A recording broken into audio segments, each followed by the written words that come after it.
Good morning. It's 8:02.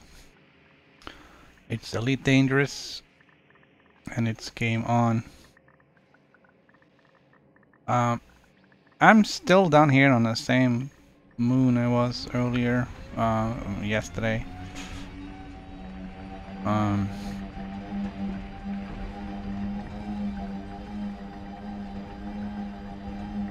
I kind of just, I went to bed after yesterday's stream and slept for a couple of hours. I feel better now. It's that thyroid flu that's going around. So we're gonna try and figure out if we can find some arsenic around here.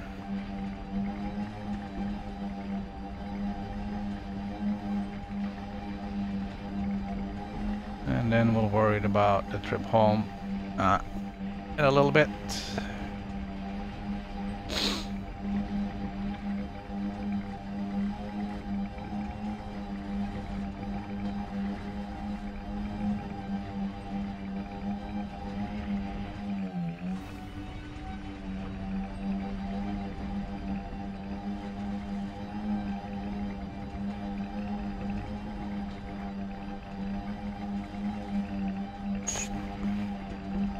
So we got signals like everywhere.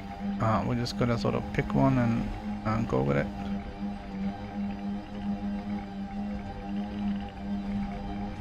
It's sounding like the clicking is stronger over here.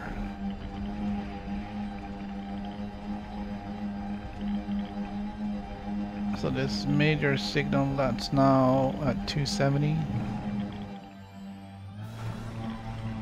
It's very bumpy down here, and I think we've gone into a crater. Here we go. That's an outcrop.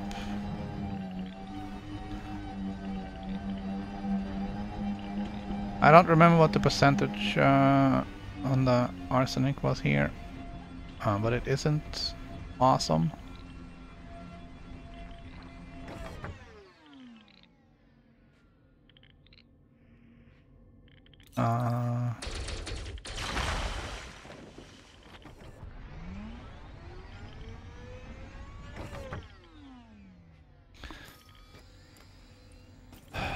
Let's have a look. Nope.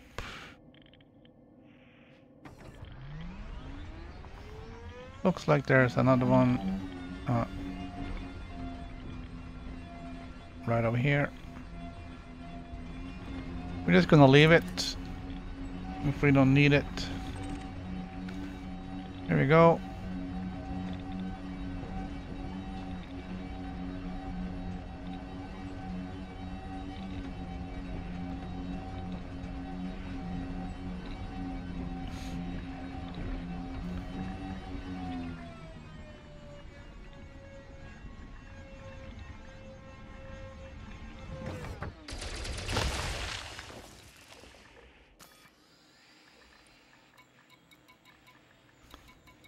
Nothing.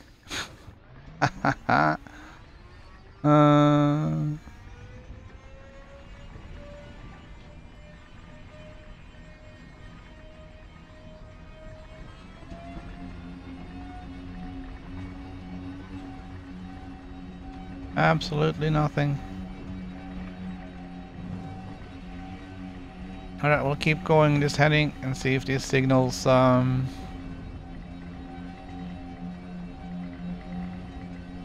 will solidify into something.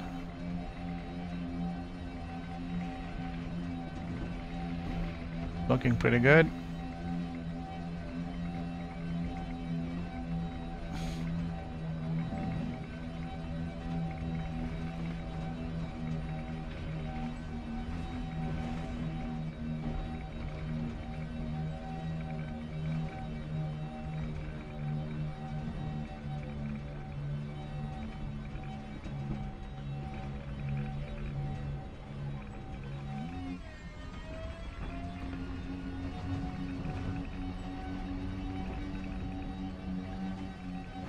That seems to be a good strong signal now.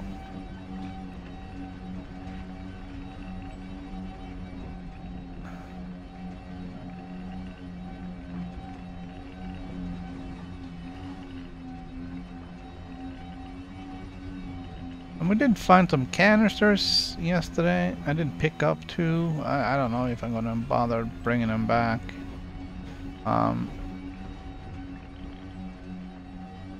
It was kind of strange. Just on a random planet out here in nowhere. We found like 8 canisters, I think.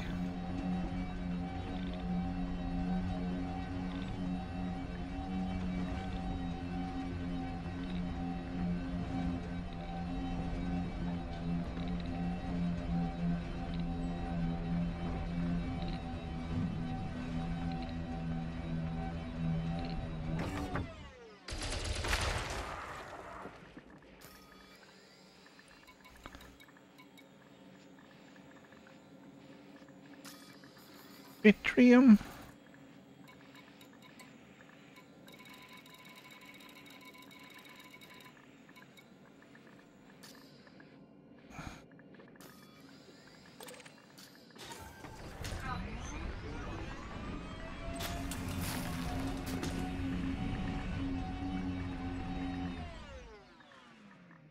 What?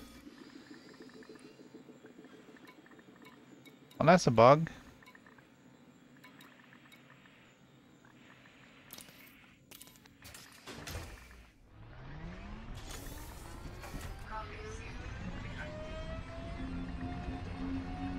It shouldn't tell me that the cargo bay is full when I pick up materials.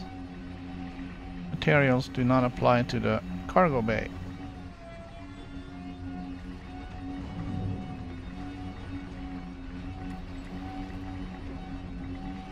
Alright, we got some signals coming from over this way. 217. We're gonna see if that will solidify into something.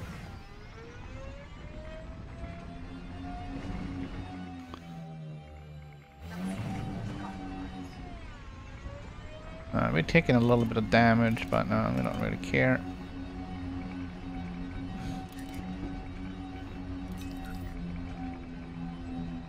Doesn't really make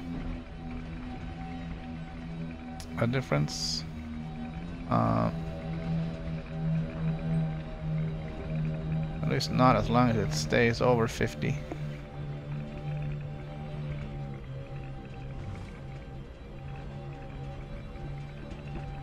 Looks like the signal is stronger over this way at 260.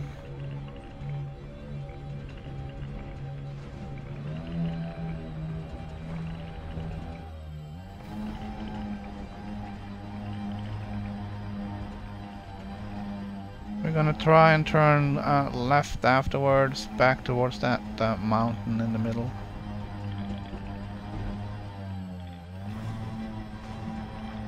And we'll check and see what that turns out to be. There we go with our outcrop.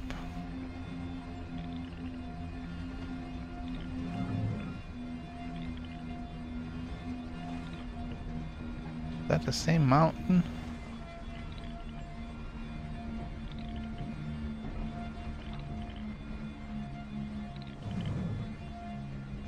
I get lost inside this crater. Alright, I can't shoot it from here. Can't shoot it from there.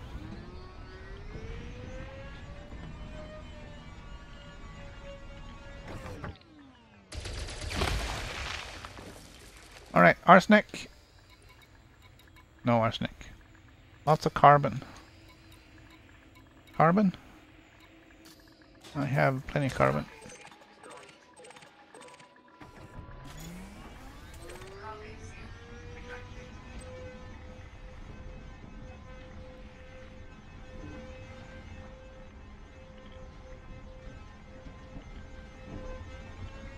There's more signals here at 280.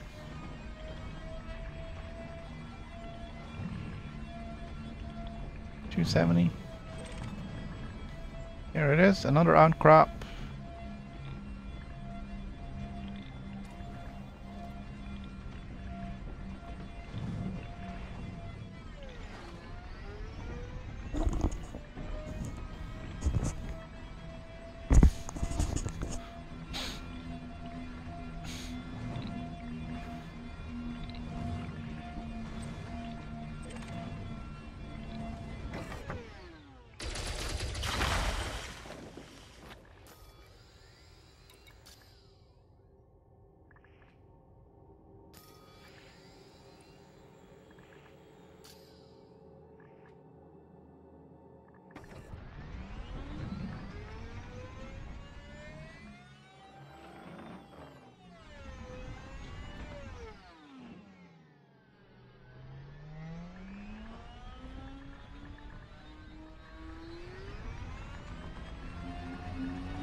Alright, we're gonna head over here. There's another signal. We'll see if we can get this to solidify into something.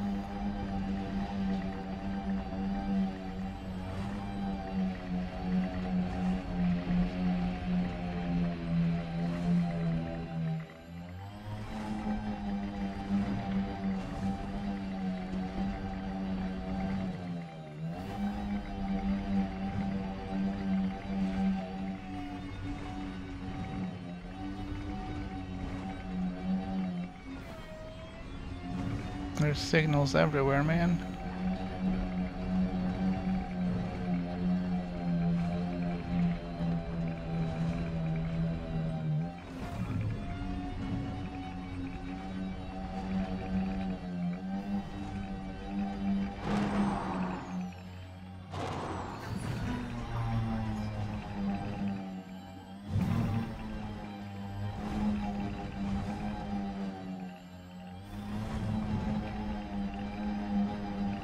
A real bumpy ride.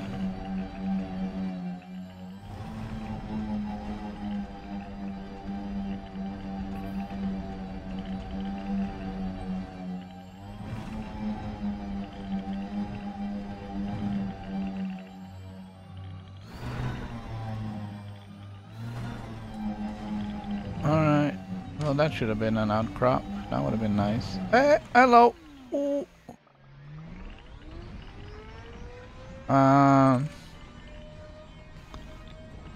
Alright, there was a strange metallic or high grade material signal over to our right. We'll check that out.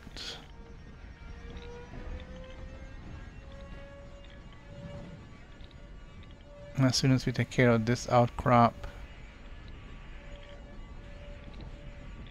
Could just be more canisters. Of course, there's no telling if the canisters hold anything interesting.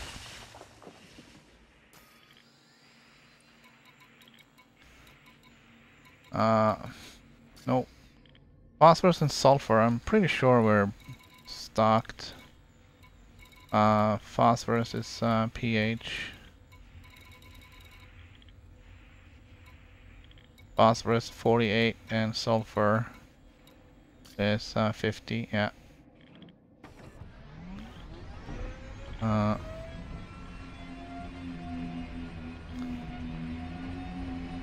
Alright, so we're going to go for this one here first because it already materialized. And then we'll go check out those peaks high up on the scanner over to my 2 o'clock.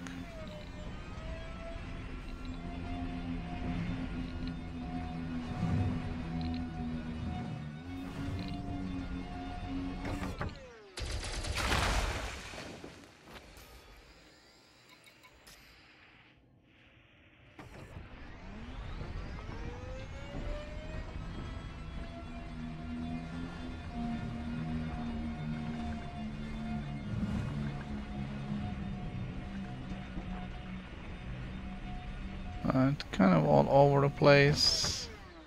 I'm gonna have to close the windows. It's raining like crazy and it's very noisy and I can't hear the game. Just give me a second.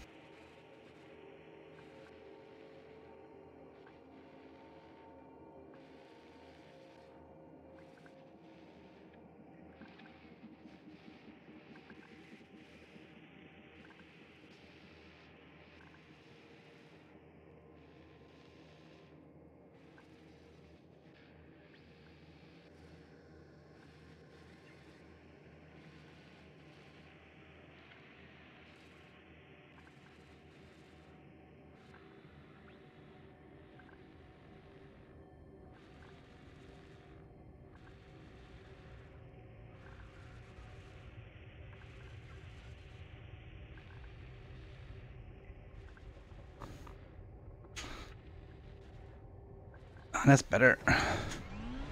It's constant like white noise thing with all this rain, so it's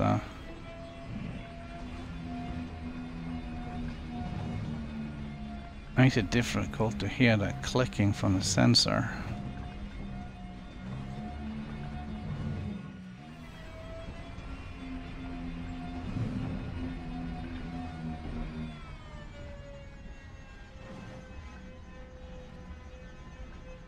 So this high grade reading here seems to be all over the place.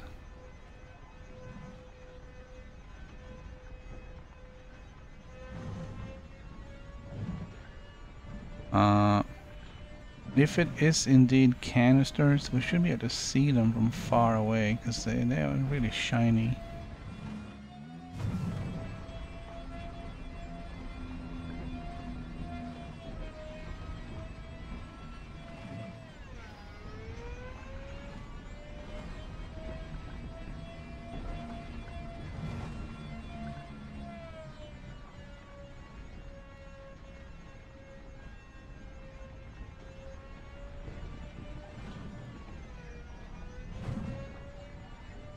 Whatever this thing is.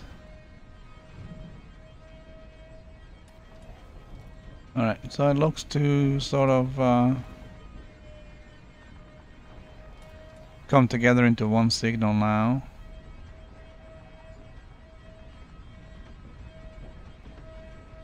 I think if it had been a shipwreck, we would have seen something.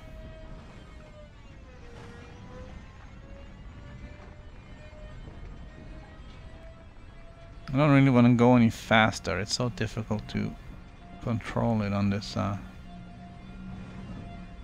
bumpy surface. It could of course be one of the canisters we found yesterday and then be gone in a full circle. think I see it.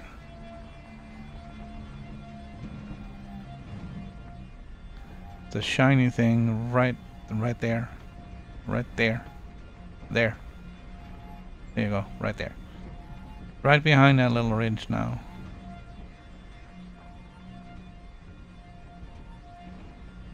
You should get a lock on any second.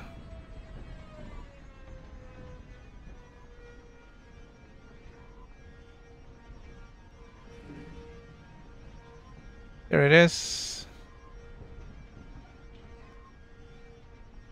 Looks big.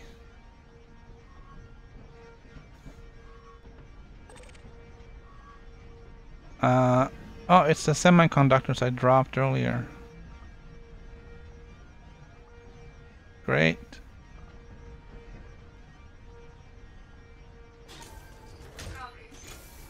I guess they didn't despawn, huh?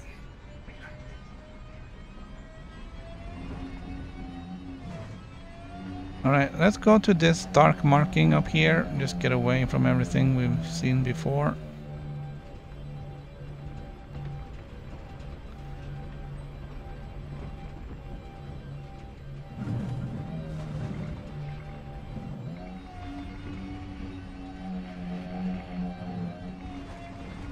And we're finding some signals too this way, so we'll head for that.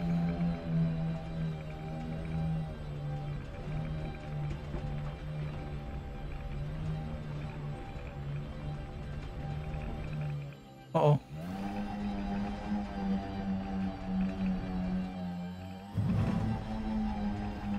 So this looks like another outcrop, if I'm not mistaken. And this signal, it's like 2 bands, and it takes up the bottom half of the scanner.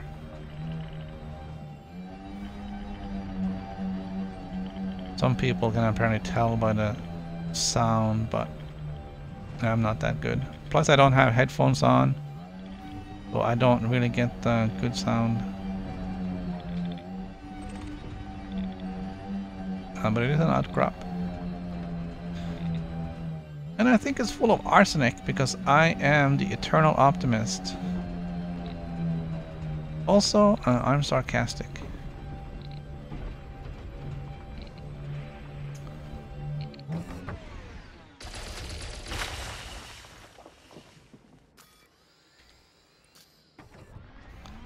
Great.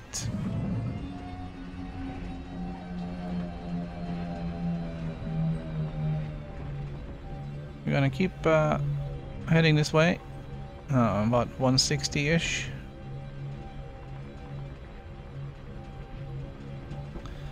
We've been chasing ghosts for 20 minutes.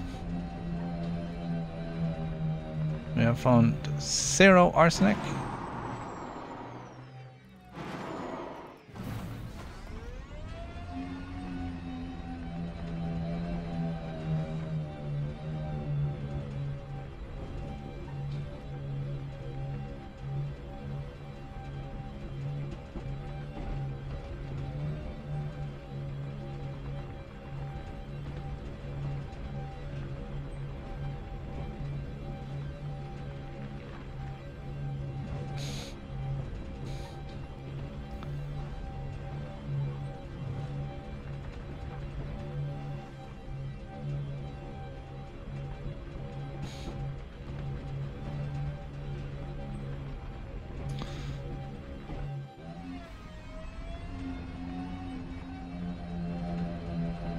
I don't think it's too much to ask for to find 1 arsenic.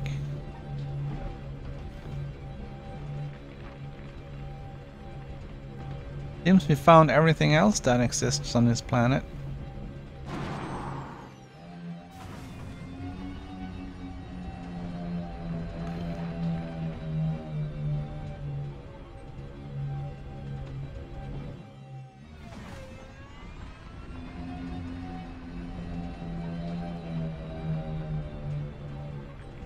Considering nobody has ever been here ever before, there certainly aren't many rocks to shoot.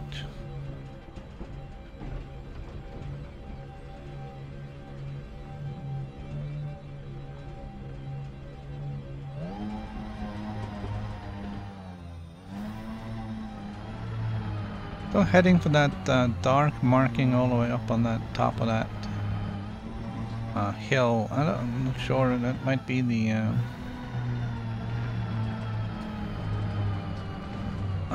edge of this crater we're sort of in.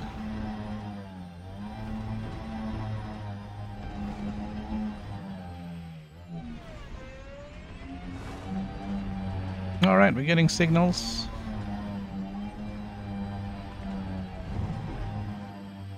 We're gonna gently turn a little bit left.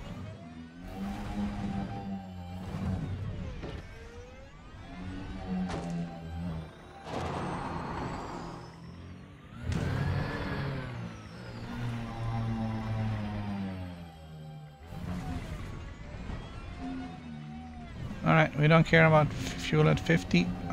Let's worry once it gets down to 25.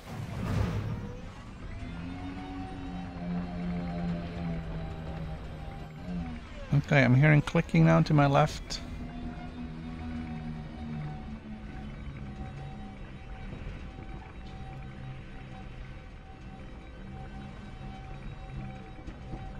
We're gonna go here at 100.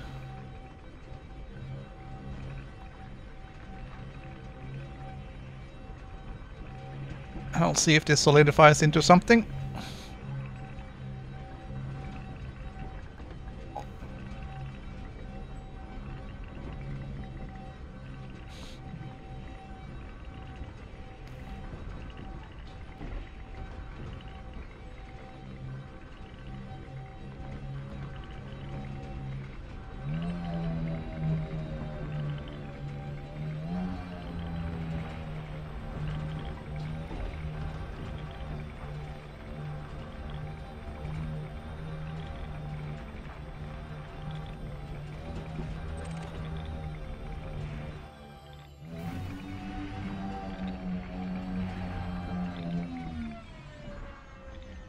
We got another one over to the left.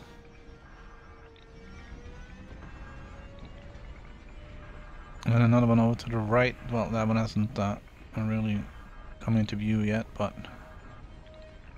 it's there. I can feel it.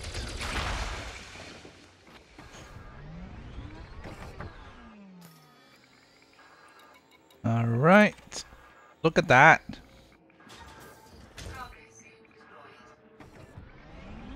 That's jackpot.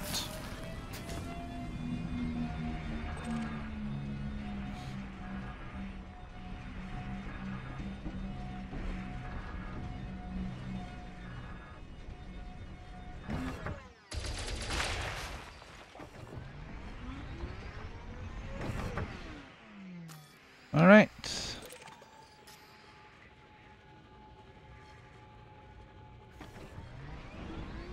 I'm not complaining. I found 2 arsenic in a row.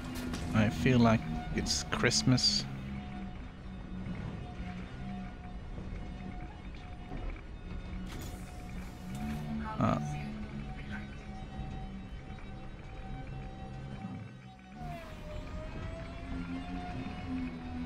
That is really all I wanted. 2. If I find another one, I'll be overjoyous.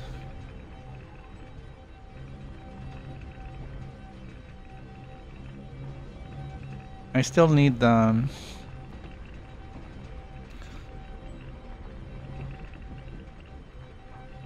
of the other stuff for the fast scan. We'll have to look at that later. I'm going to have to import the log file into Inara and see. Let's see what we got. And this could solidify into 2 outcrops again. There's one. There's definitely a second one.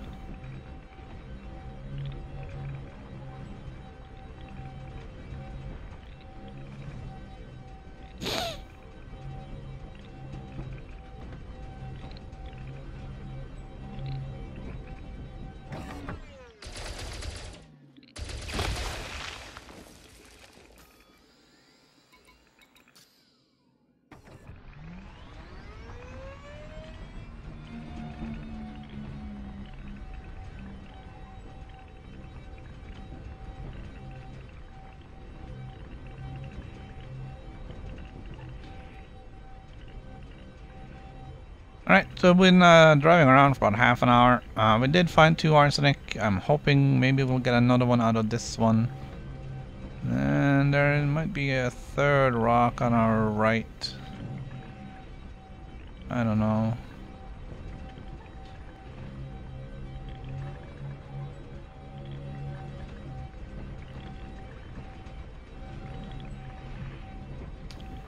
Oh.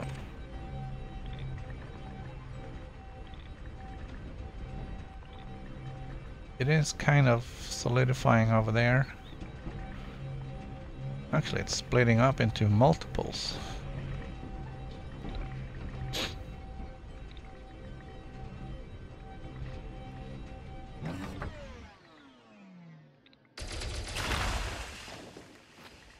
All right.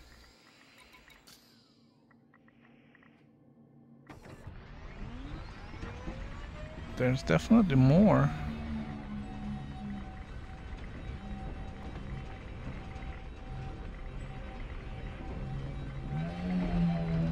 Absolutely.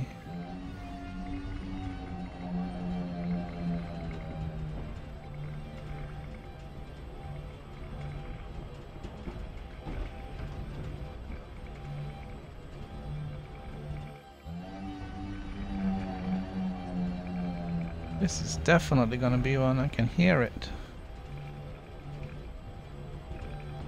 And there's another one over on the right. You can hear that one too.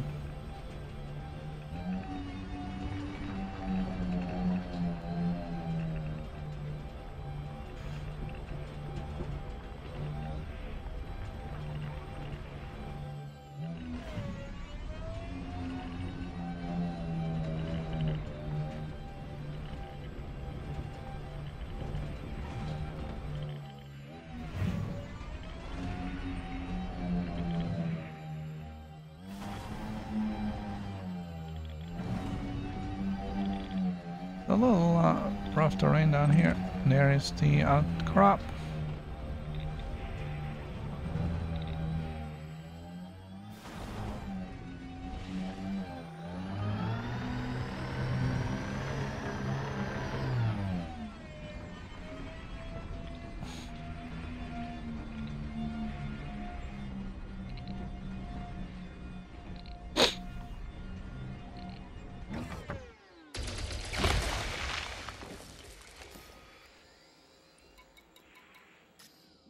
Alright, there was nothing in that one. Thought there was another one to the right.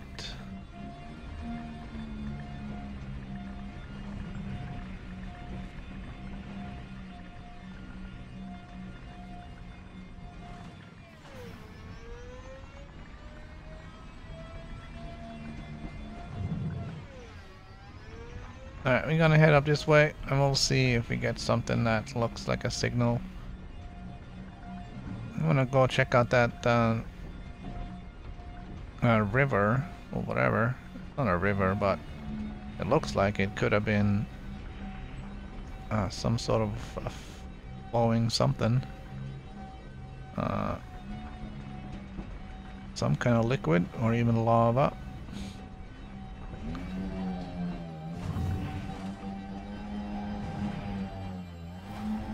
Molten rock. Or metal. I mean, if this is a crater from if this is an impact crater, then whatever hit here was huge. And let's see if we can have a look on the outside. I don't know how far back we can go.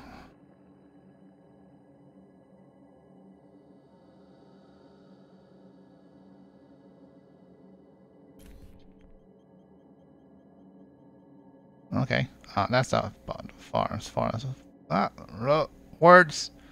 That's about as far back as we can go. It looks like we're inside a crater.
Alright, we are seeing some signals.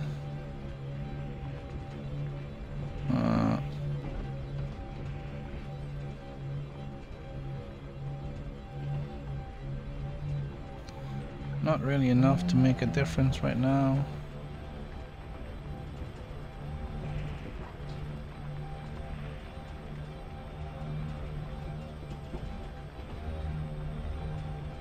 Could do one of those bronze sight things over on my right.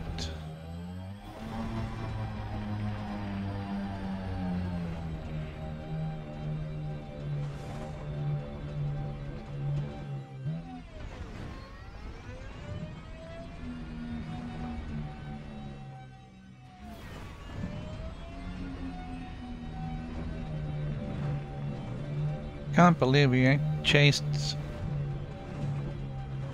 after the canister that I left.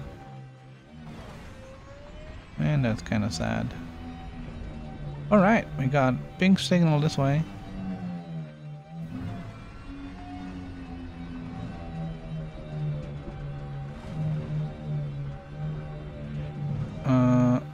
This one is also sort of halfway up the scale, or at least a third.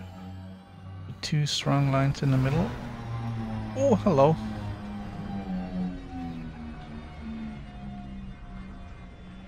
So about 230? Yeah, about 230.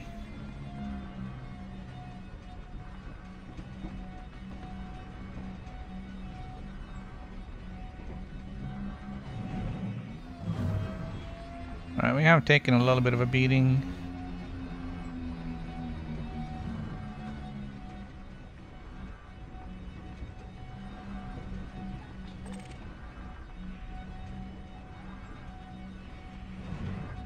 It is an outcrop. Okay.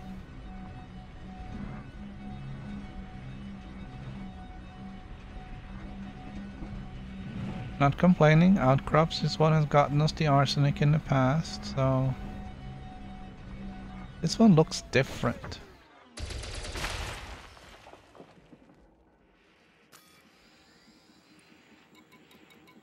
It's full of stuff, but nothing that I want. Nickel and germanium and manganese. Nickel, I got plenty of nickel. Manganese, got plenty of that. What was the last one? Germanium.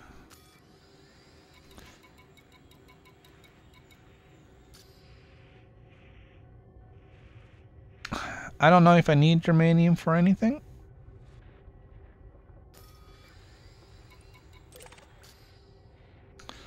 Let me pick one up just because I can.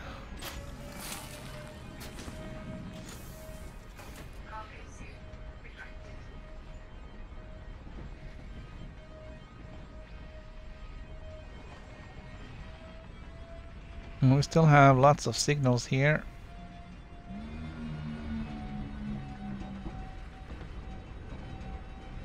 Let's follow it and see what we can find.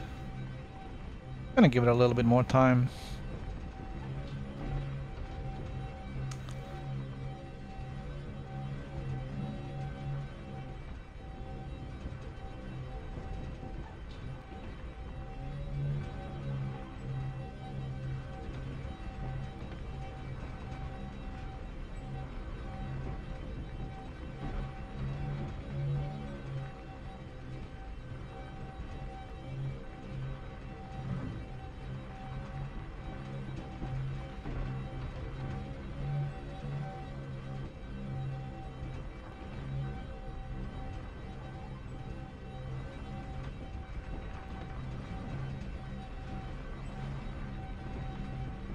So, trying to figure out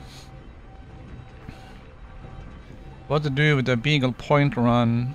So, you can always look at some of the math here. So, it's about 65,000 light years. You can, if you round it down to 64,000 just for simplicity, and it's 2 months set aside for it. So, that's 8 weeks. 64 divided by 8 is 8, so that's 8,000. That's 8,000 light years per week.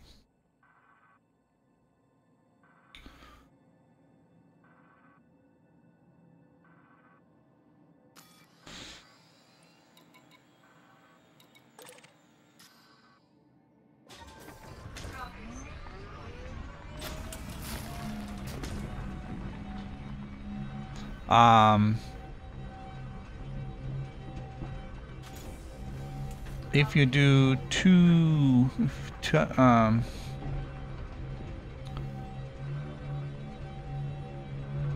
that's 8,000 light years a week. If you divvy that up on 3 days, that's 2,700 or 2,700 light years a day, 3 times a week.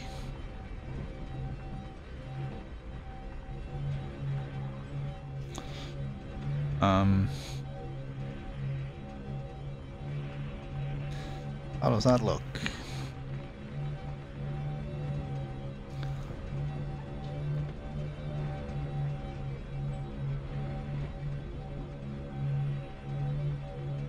$2,700. 3 times a week, 8 weeks is 64,800. So it's a little shy.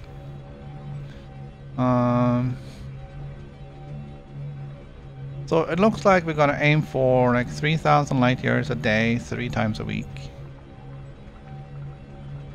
3,000 light years. 50 light years a jump. That's 60 jumps a day.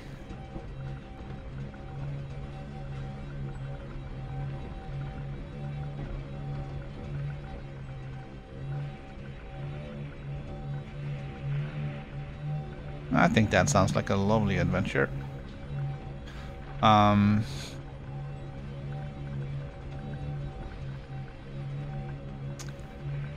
really want to split that up into only being 3 times a week rather than every day, because I wanna do some other stuff as well.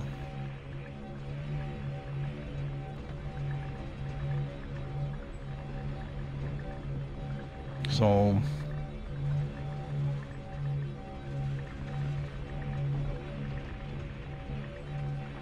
I think that's how we're gonna have to split it up.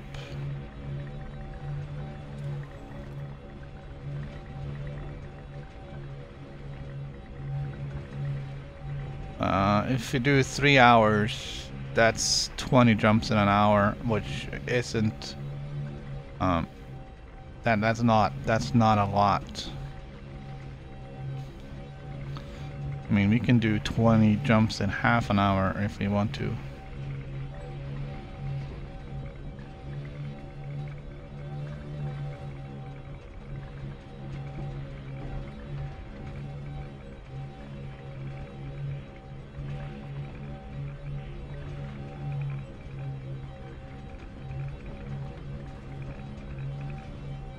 I think we've got 2.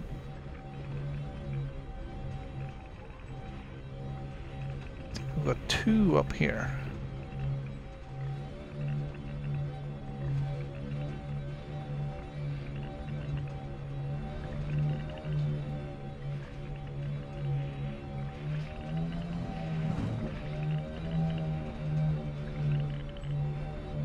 And they're close.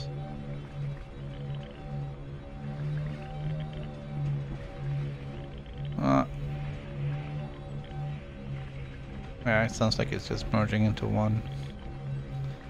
Alright, we're gonna take this, I believe, it's another outcrop.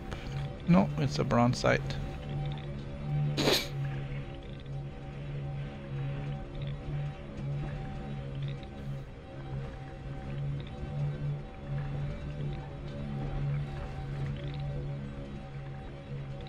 And there is 2.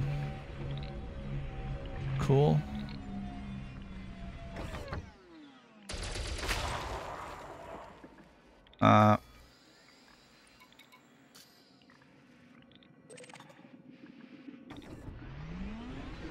Didn't really need anything from that one.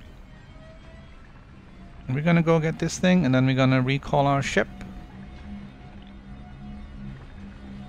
And we'll refuel, and then we'll get back on, and we'll start our journey home.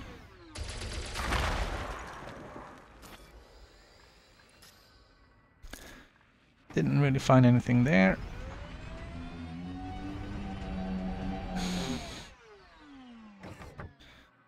Alright, brake on and recall ship. I'm gonna just watch our contacts.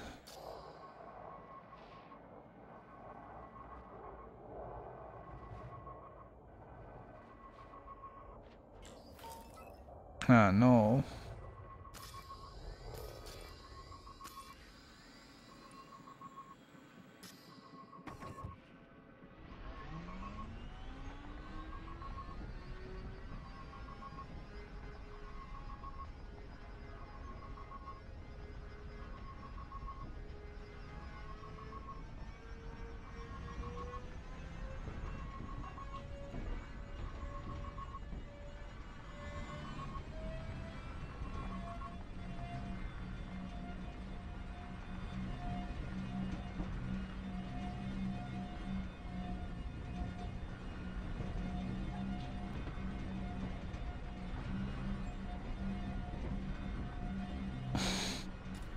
We found all the arsenic we need. When we get back to the bubble, we might change into a more bubble-worthy ship and try and scan some satellites or something and look for the signals that we need.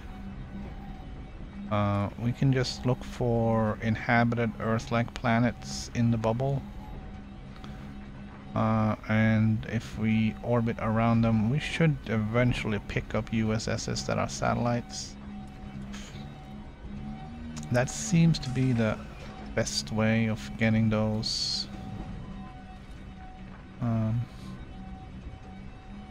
forgot what they were called, but we'll figure it out. We don't have to worry about it for a few thousand light years. A little bit too late.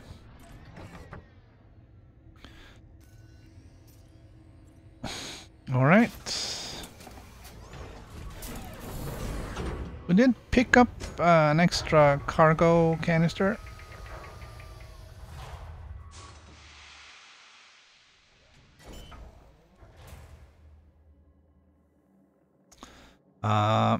That is going to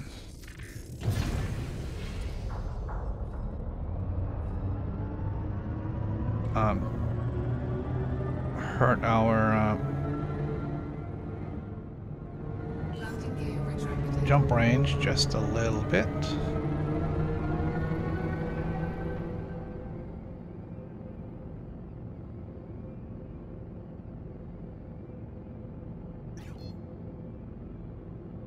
Frameshift drive charging. 4, 3, 2. Here we go. We're back in cruising.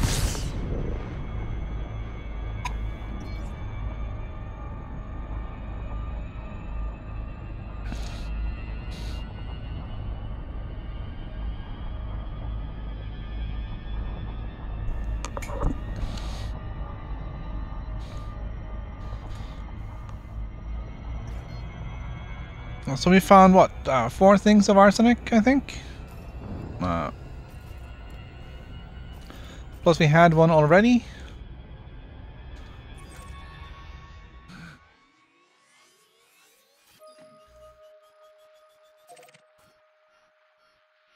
Oh, I never seen a description of this one before. With a headquarters in the NITO system, the Pixel Bandit security force has struggled for years to free the skies of criminal scum and to help every citizen, new and or old. Led by the secretive Captain Anaidni, The Pixel Bandit Security Force is a force free from corruption and with a noble cause. Well, that is where we're heading. Home sweet home. Let's see.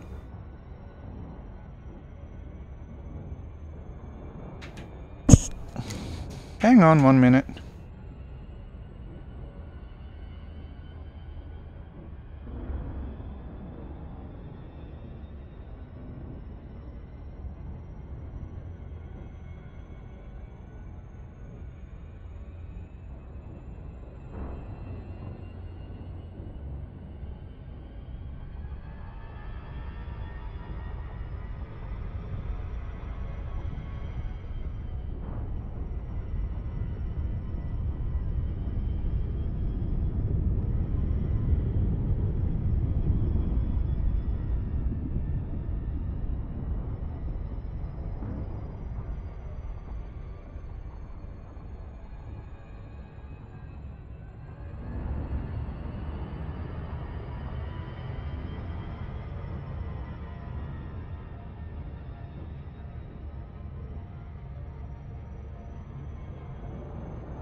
Sorry about that. That was a little strange. The front door just opened. I was like, there shouldn't be anybody opening the front door. Must have been the wind.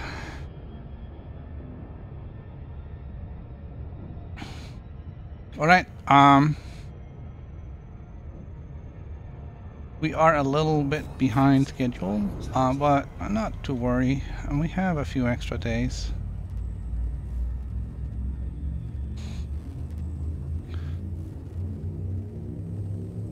So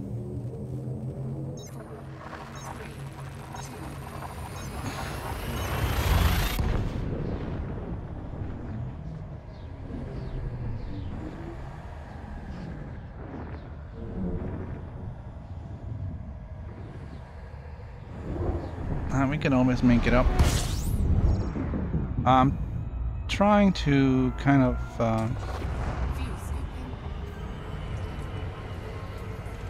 solidify my schedule, if you will, with what I'm doing.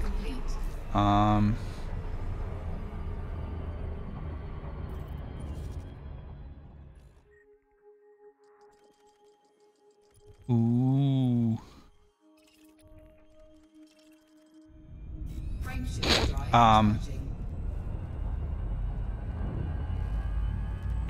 There's too many games and there's too little time.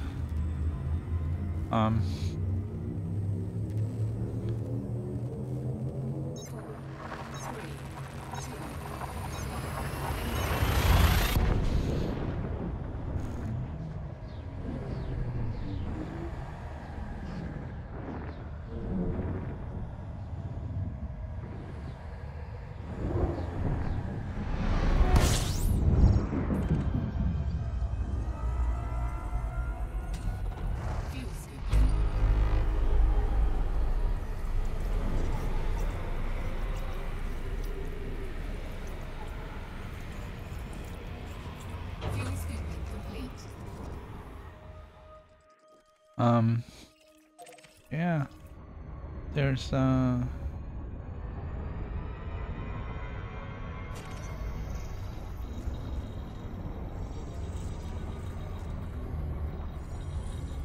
just way too little time to cover all the games. On the next game on this horizon right now, very close though, is Wolfenstein, the new Colossus.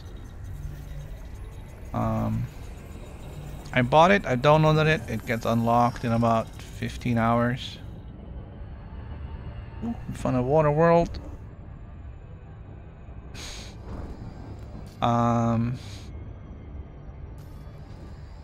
We're gonna pick the star. We're gonna scan the star and put our name on that too. Even though it's oh,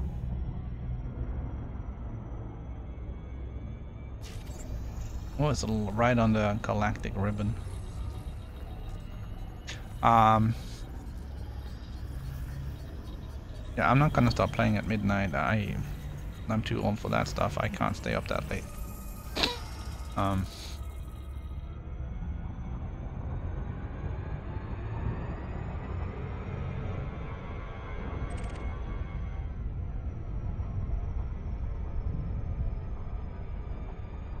I'm just trying to figure out how to squeeze that in.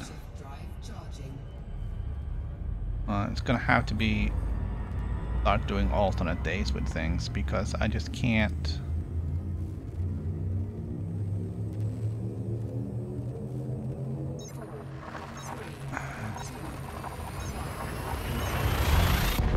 I can't stream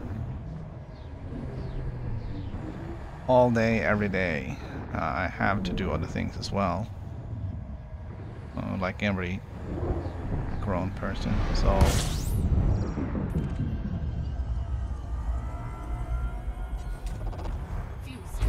I'm gonna have to sort out some sort of schedule.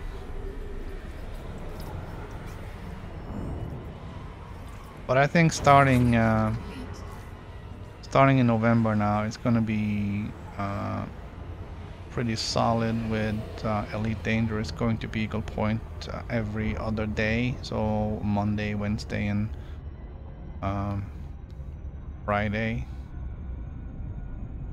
And then probably the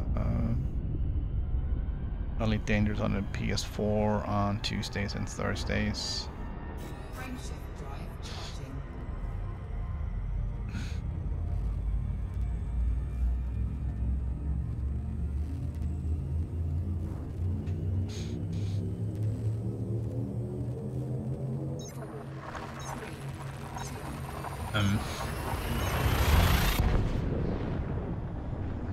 Trying to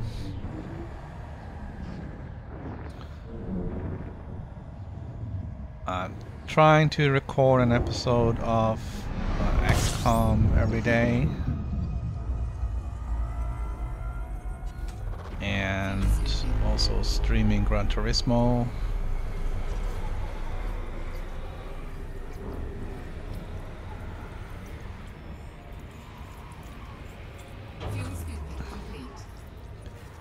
But it all takes time, and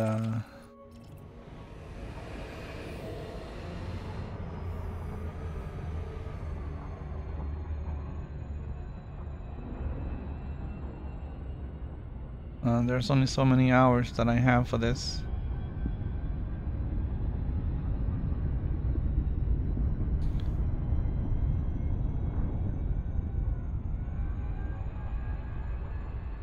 This may just be a rock. I don't know.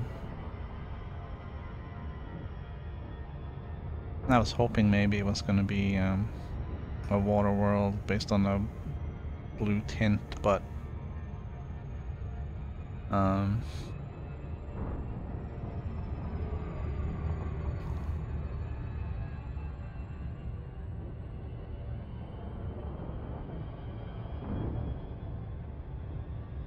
it might just be a high metal content world.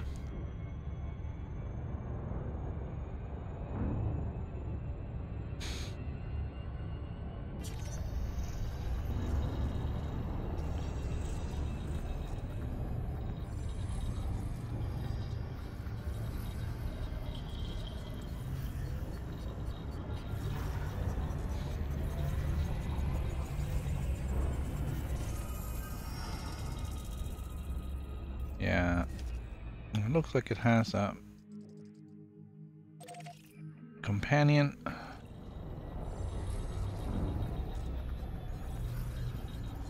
Hot, thick carbon dioxide, atmosphere, surface temp 828 Kelvin. It's way too close to the star to actually be anything.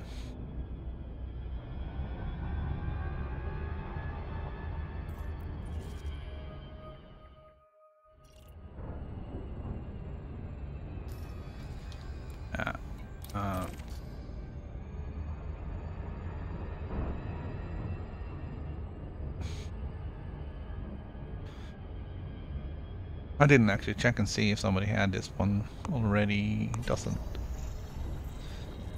look like it. No name. Well, it has my name on it now.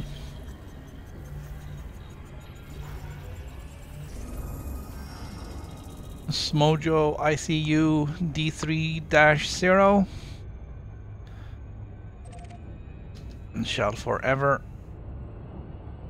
have my name on it.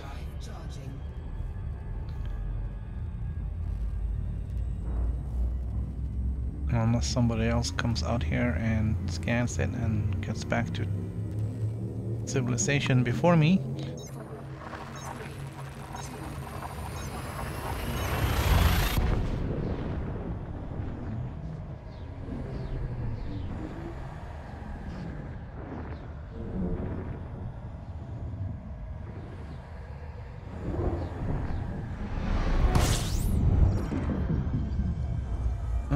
Finding a lot of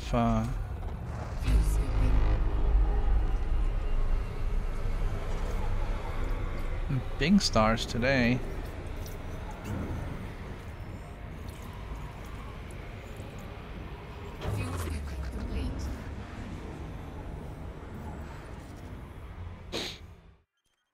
Oh, hello. Someone already discovered. That's cool. Doesn't give us any more information though.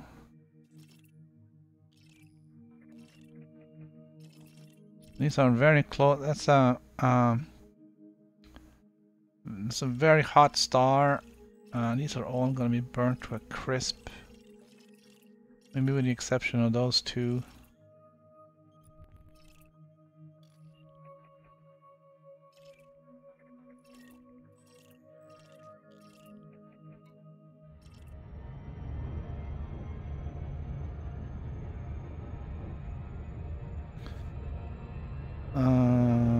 Let's have a look at the star.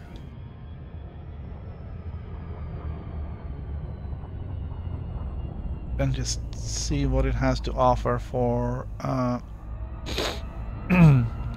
habitable zone here.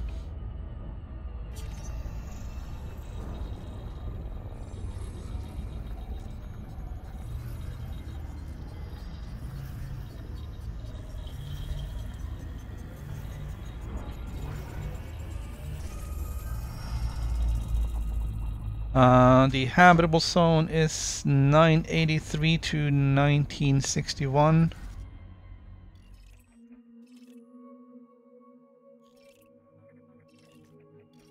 So these are too cold and these are too hot. It's possible to say what these are.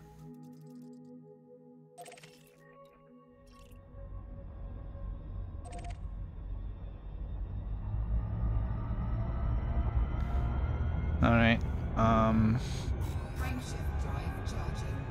we're just gonna move on.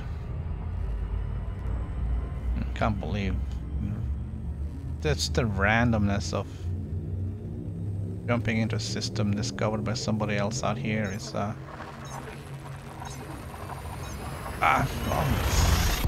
it's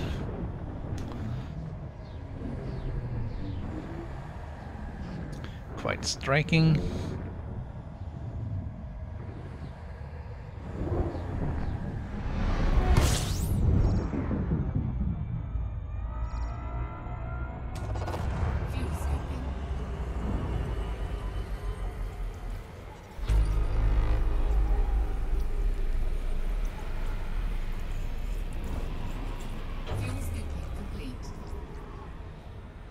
Alright, so there was nothing else here. Frameshift drive charging.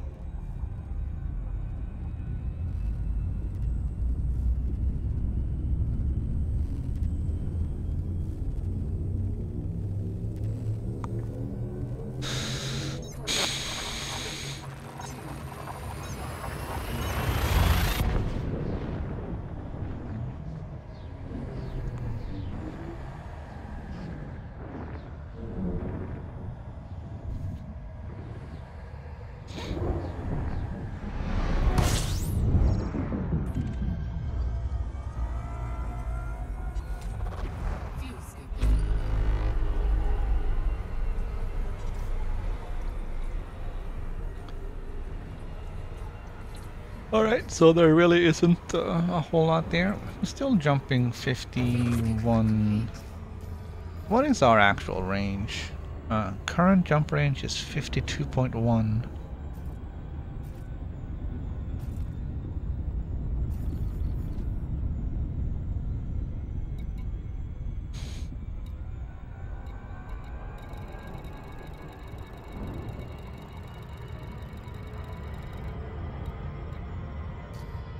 Frameshift drive charging.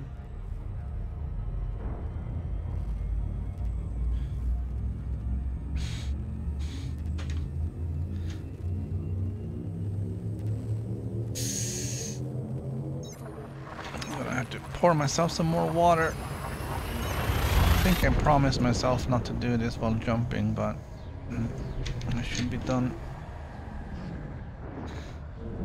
by the time we're done with the jump.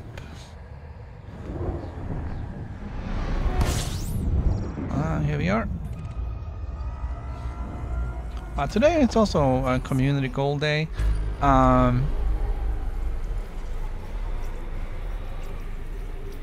Out here in the middle of nowhere, I don't really have any way of looking at that.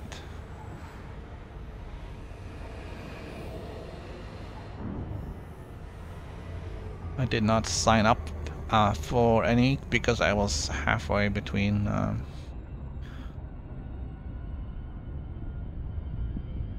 I had left Colonia by the time the Colonia thing started. And this Anaconda is not battle ready, so there wasn't really much point for me to turn around and go back and do the community goal.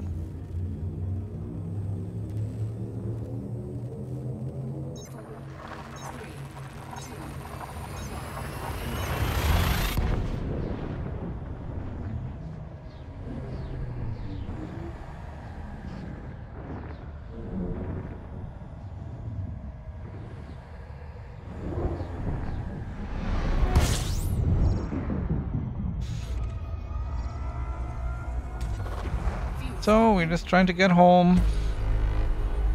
We do have a little bit of exploration data to sell. Fuel scooping complete. Frameshift drive charging.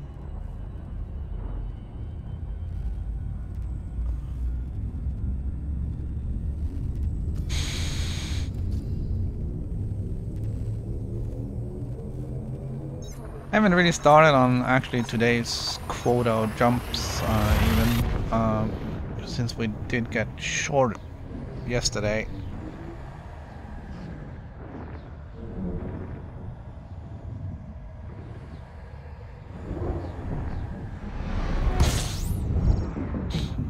So we're just gonna Fuel scooping. kind of make our way here.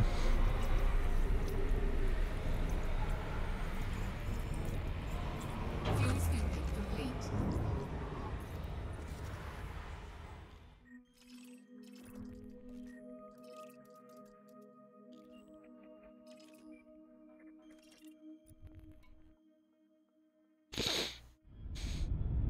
Frameshift drive charging.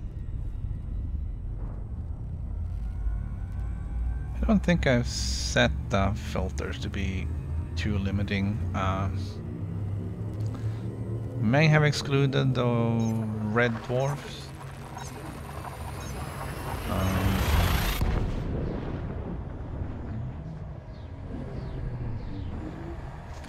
Not having too much fun with the red dwarfs. They're well, not tricky, but they're a little bit more cumbersome to scoop because they're small radius, and they rarely ever have anything to look at for planets. Open system map. Fuel scoop disengaged. That's a lot of balls on fire. Frameshift drive charging.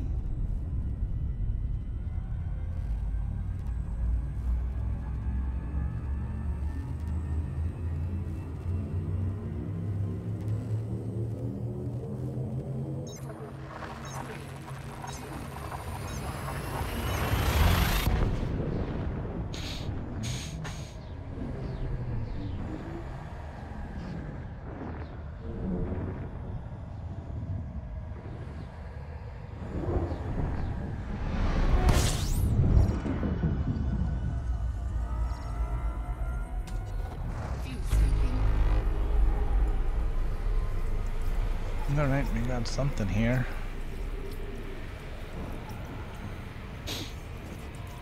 Open system map. Fuel scooping complete. Frameshift drive charging.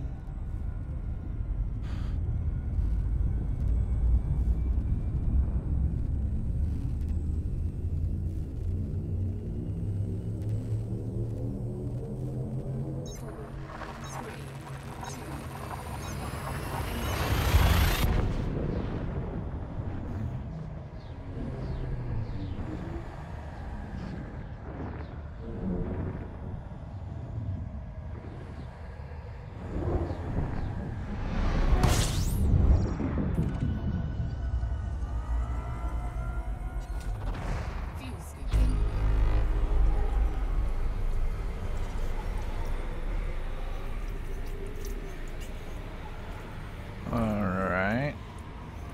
There's some stuff in here, but that looks just like 2 suns and an asteroid belt.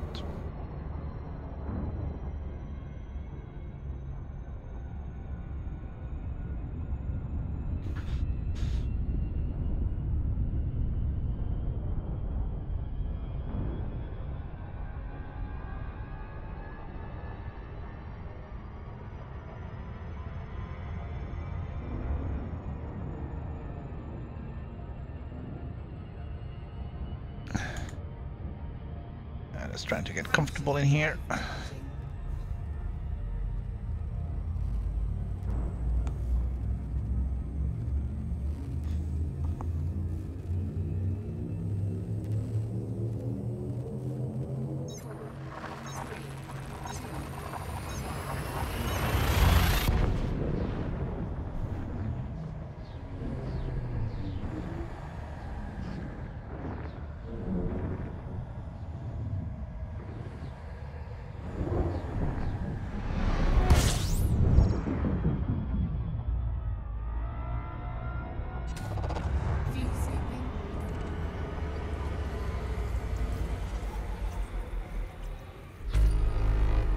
There's something here.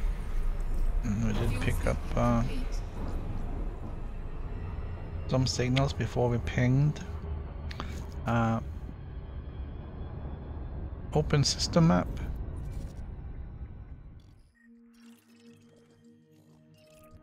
We definitely picked up those asteroid belts.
Frameshift drive charging.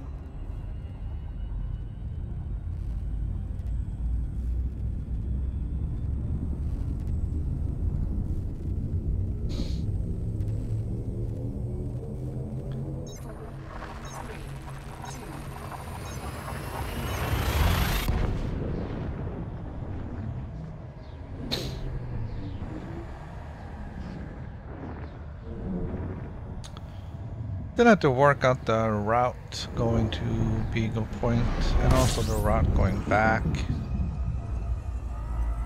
Fuel scooping. I think once I get there, I might just turn, turn left and Complete. maybe go around on the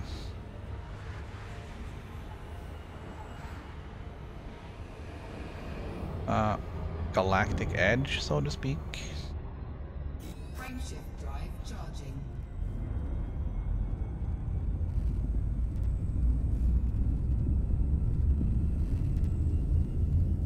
And then we can go around like anti-clockwise around the galaxy and maybe swing into Bologna again.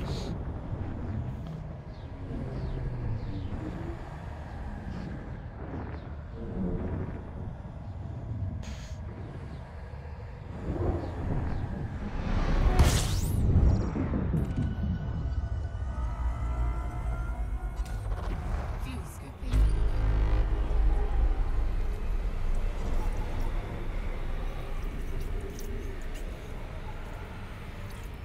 Alright, lots of stuff here.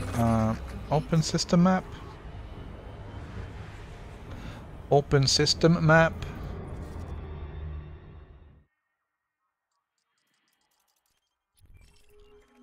Oh, I mean, there's a difference between being something and being something.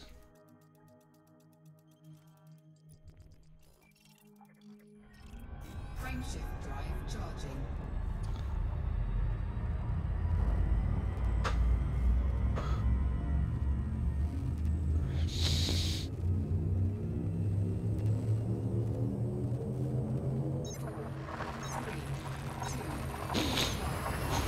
But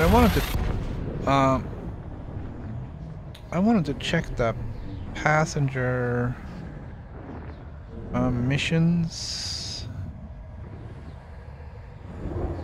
and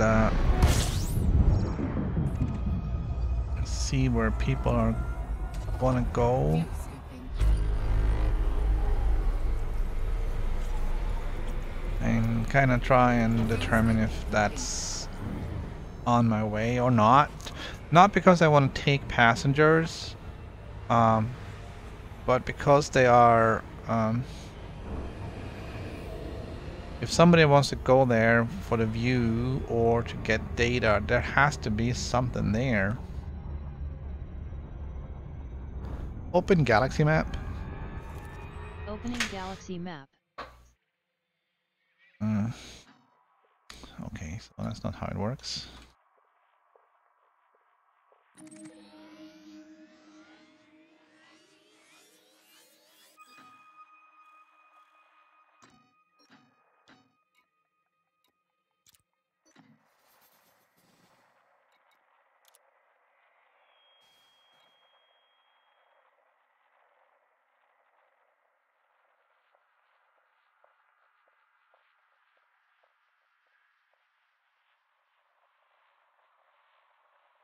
Okay, that's not how you spell it.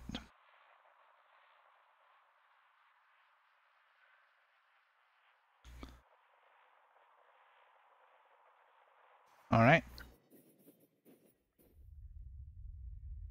And that's how you spell it.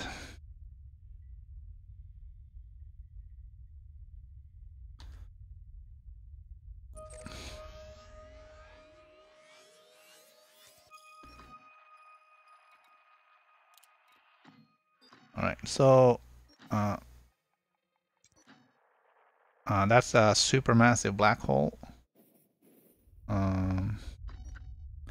Great Annihilator is a black hole. There's actually two black holes.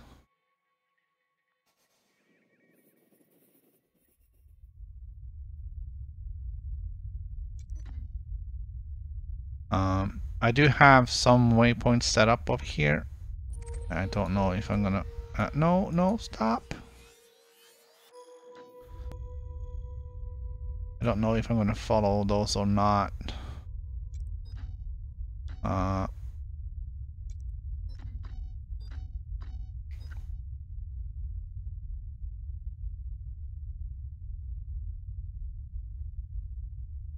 But the Great Annihilator is going to be one of our stops on the way, as is Sagittarius A. And then if I can find a bunch of other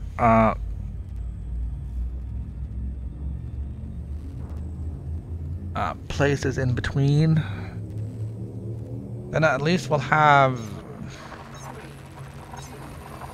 some goals for the trip.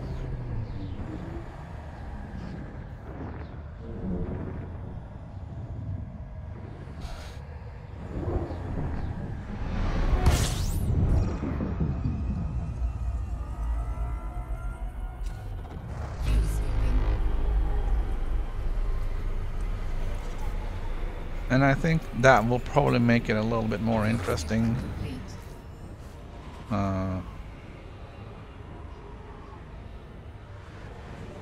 Rather than just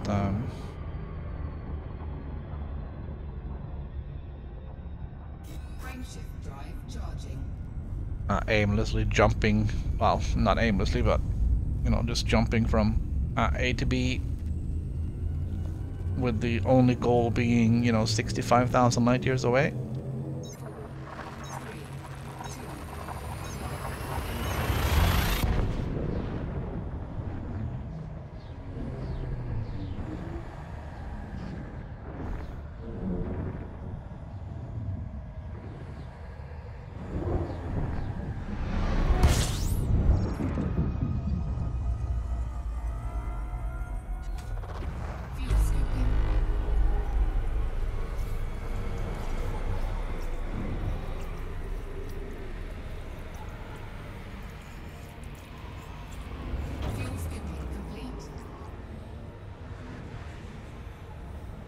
I'm gonna dive away from the star a little bit, just get out of the heat. And then we'll start the jumping and turning.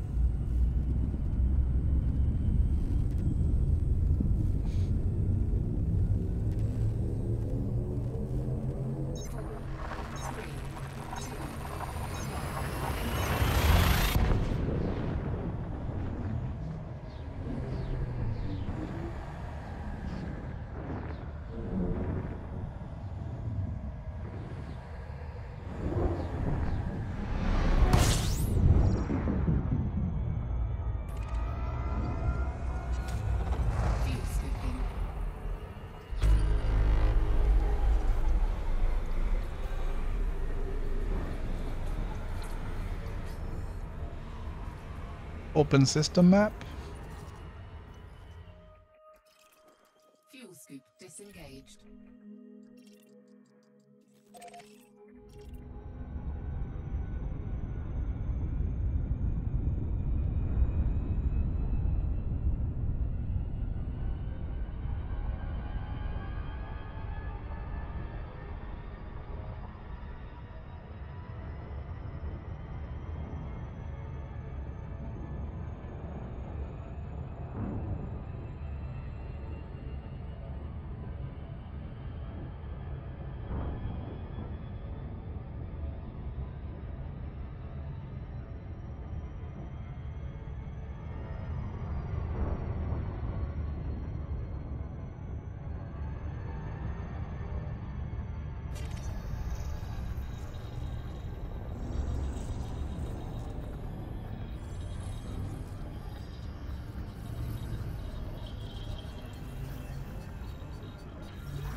Ah, that was a terraforming candidate.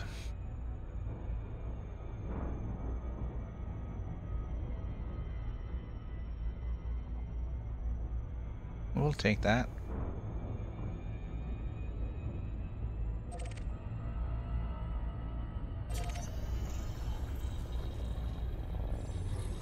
And we'll tag the sun as well.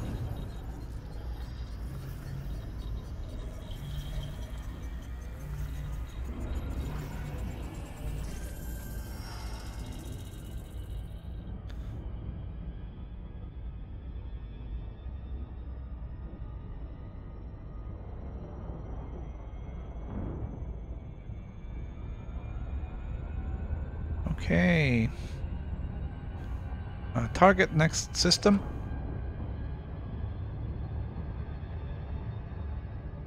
Engage FSD. Frameshift drive charging.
Frameshift drive charging.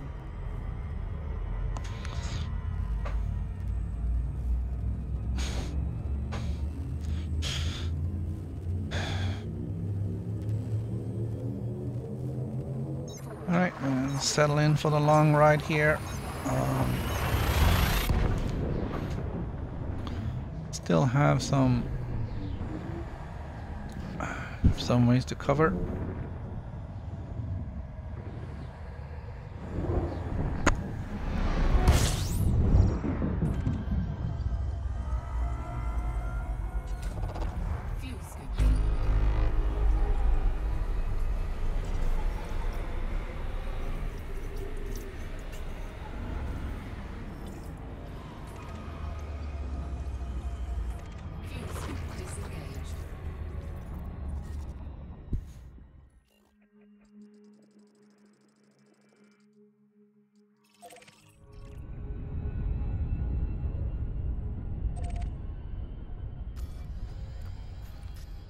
Frameshift drive charging.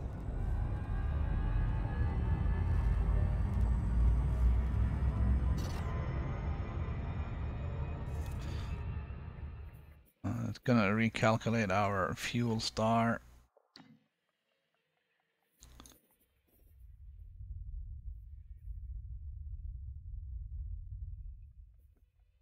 Oh, we're getting there. We are definitely getting there. Frameshift drive charging.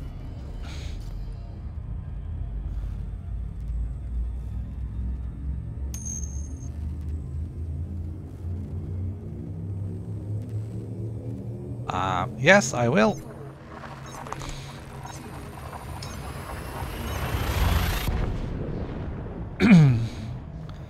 Let's just complete this jump and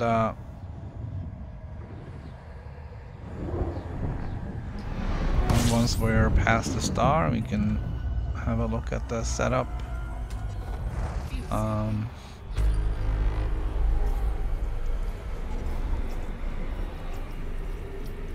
I could have gotten even better jump range.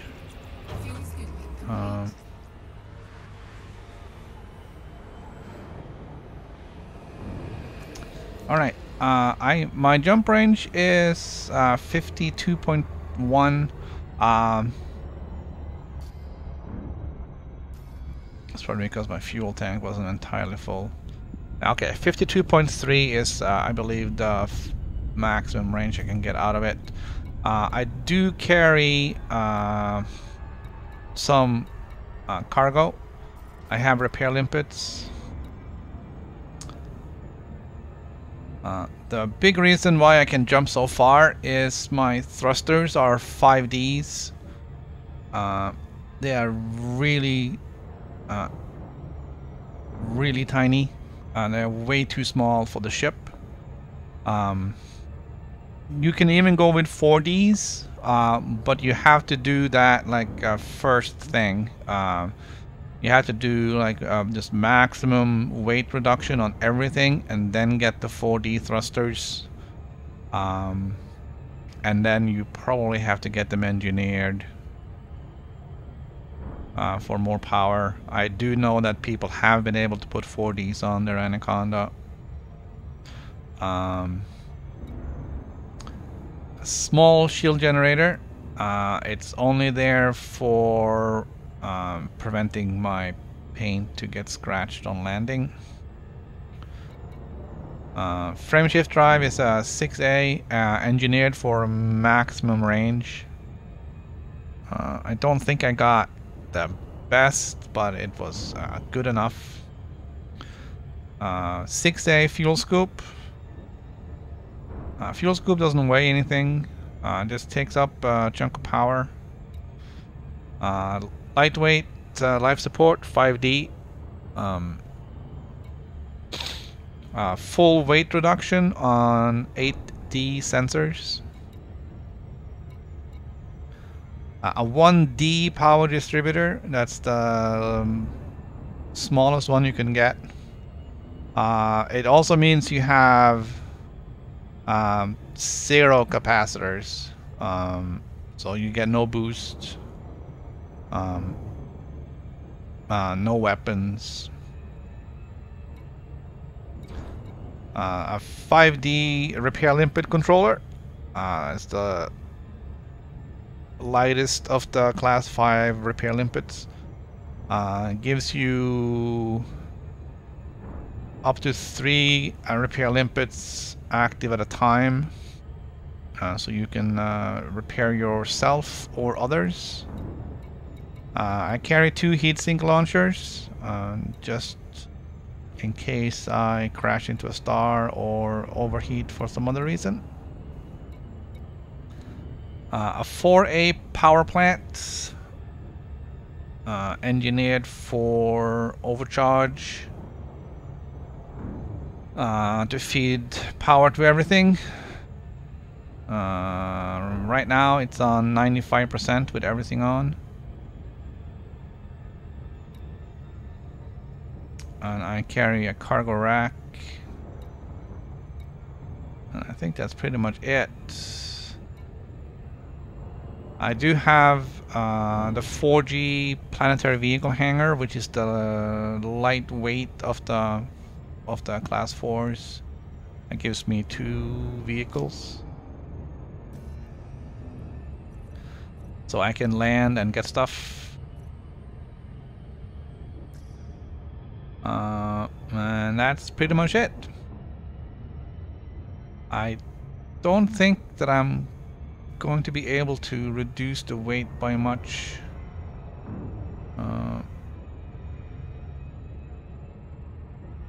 As I said, if you plan it carefully, you can fit 4D thrusters on.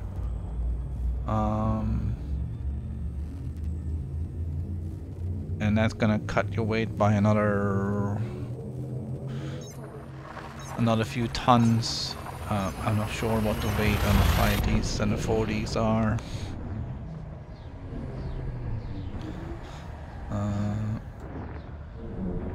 Let's check that out.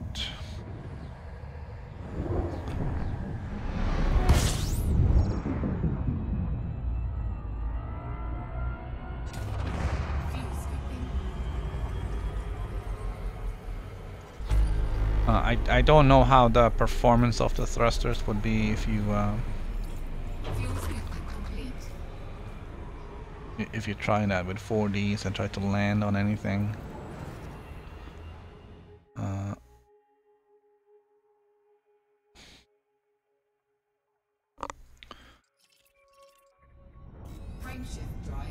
charging.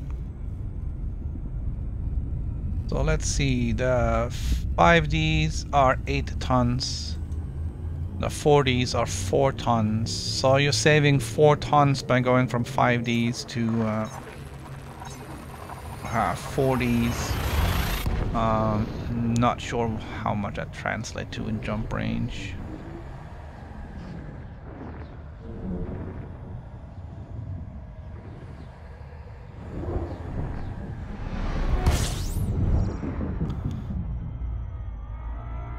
But I don't know, that could be as much as an extra light year.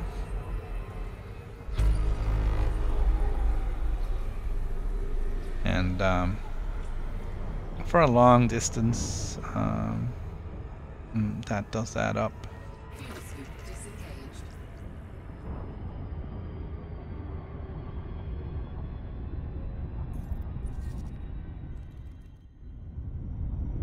Frameshift drive charging.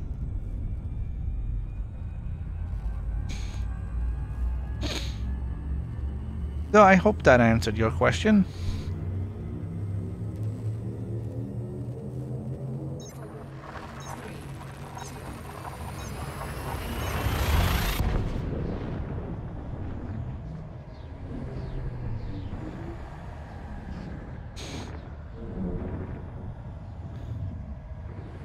I mean, you can I can get more range out of it by simply not carrying cargo, but and you know, dropping the shield or the heat sinks. But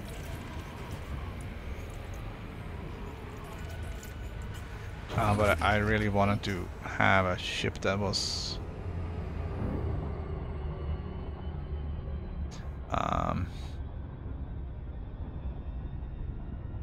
a little bit more about it than just jump range. And considering my docking skills and landing skills, shields are good. Although I did, my landing yesterday was fine, nice and cool.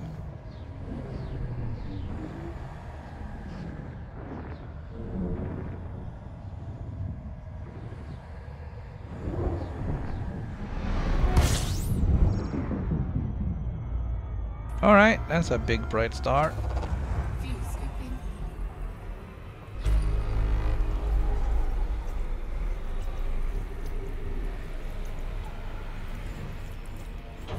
And we are heading into a new section. We are now less than 5,000 light years from Earth.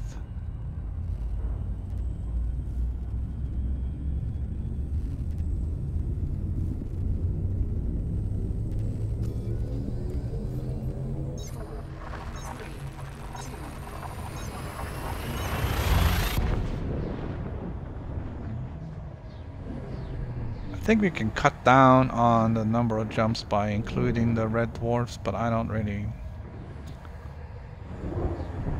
want to.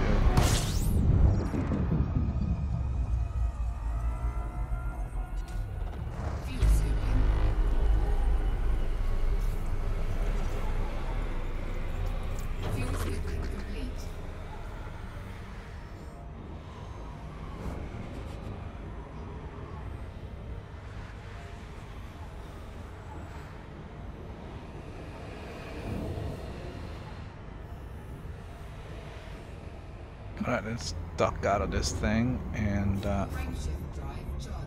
jump.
Alright, so we're picky with what we're scanning, so that's why I'm only glancing at the map. Fuel scooping complete.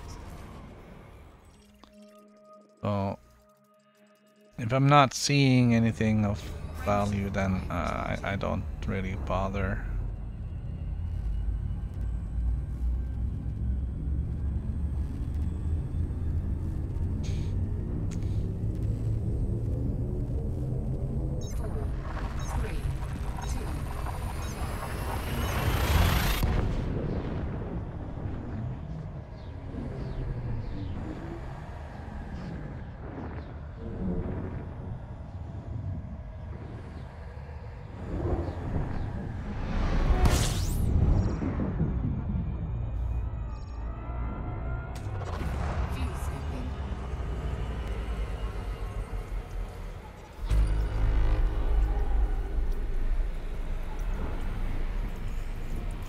Fuel scooping complete.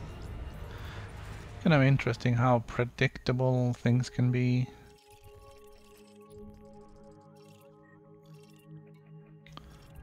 Frameshift drive charging.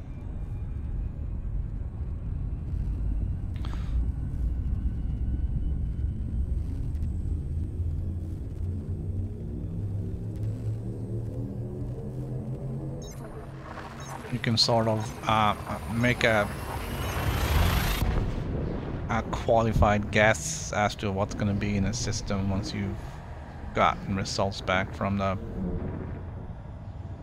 passive scan.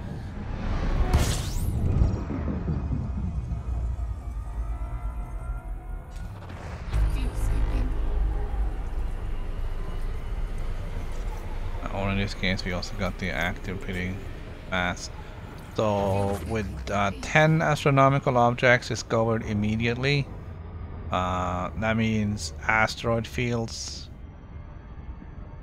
and then with a huge number of objects afterwards, gonna be 2 asteroid fields, maybe some small planets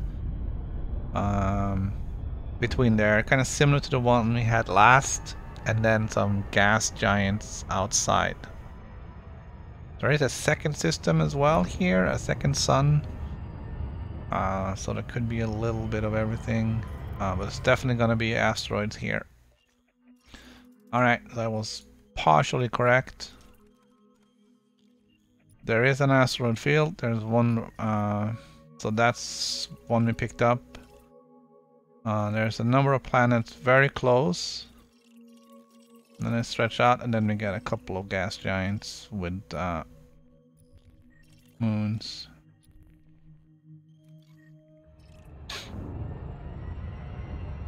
Frameshift drive charging.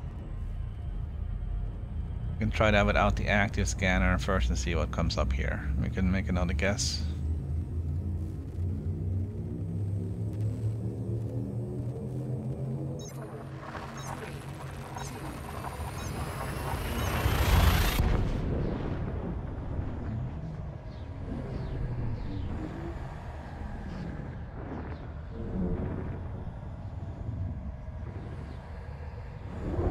So let's wait on the active scan until we got the passive. Oh, this is a little different.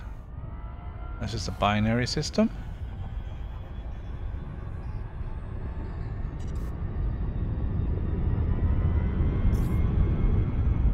With nothing else.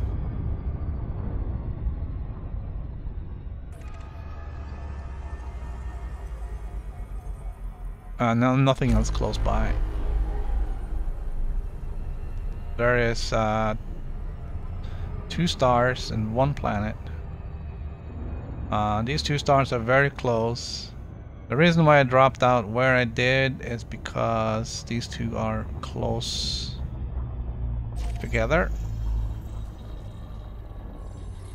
relatively speaking. And if I had dropped closer to the one I was going to drop at, I could have potentially crashed into the other one. So that's why they dropped me further out.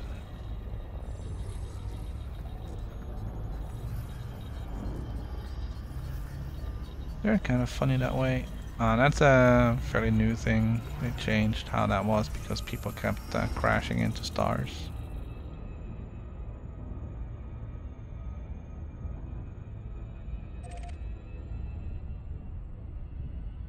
Alright, we don't care about that. Or do we? It's the only object left in here we haven't scanned. Let's go scan it. We'll get a full system scan here. Nobody else has been here.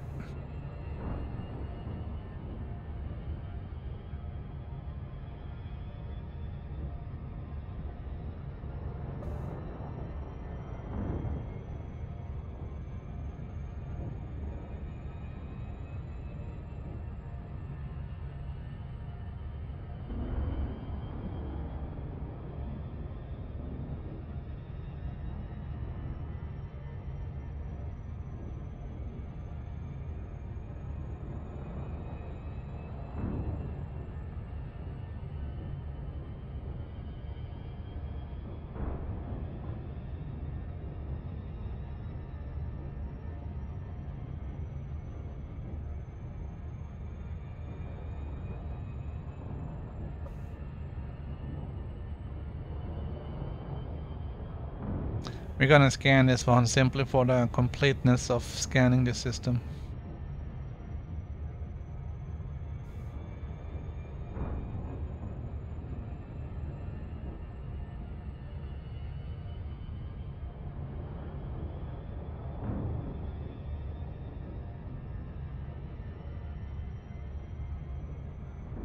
Zombie Frappuccino. I don't know if that actually sounds good.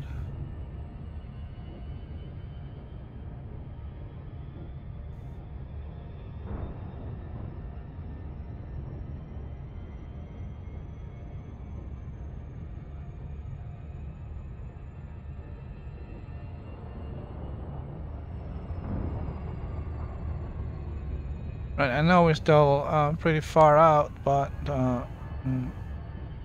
we're doing 60 times the speed of light, so we need to slow down a little bit.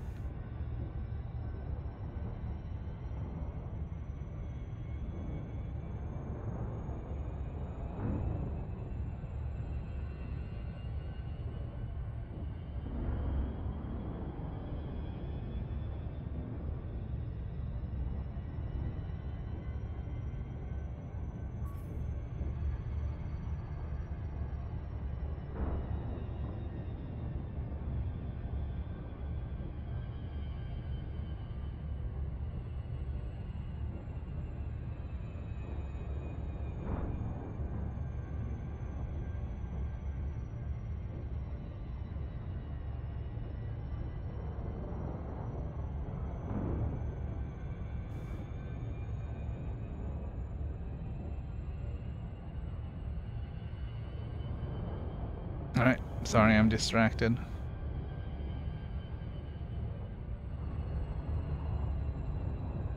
Totally missed it.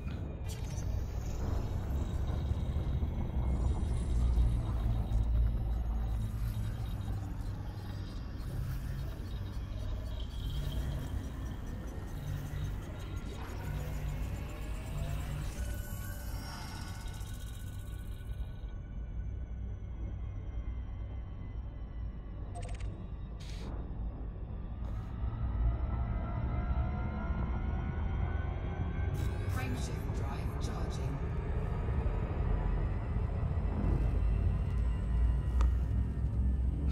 It is kind of interesting. We seem to be getting a lot of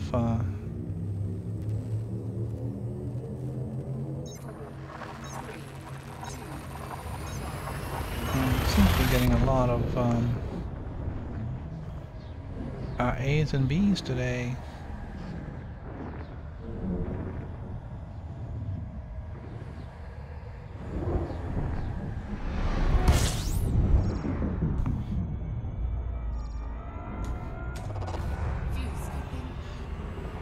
I don't know if that's really true or not. Oh, we're kind of low on fuel too.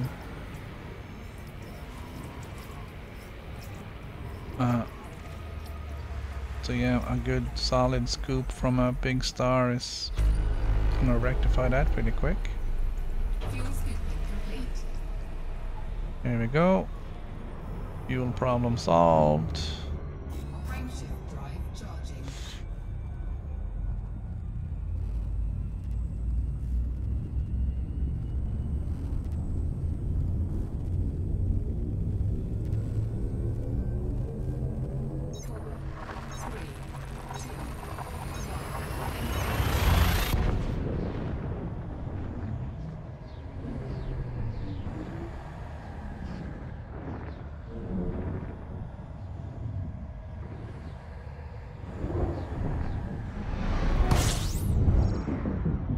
All right. Fuel scooping.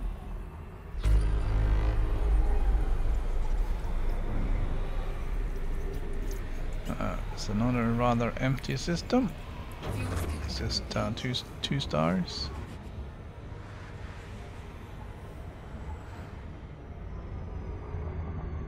Frameshift drive charging.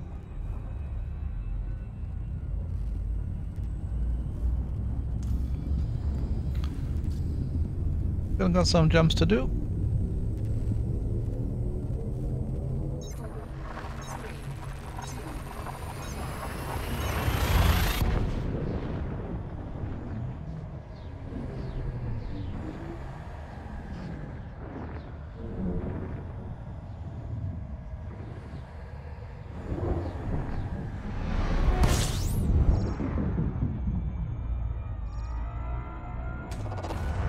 Hello.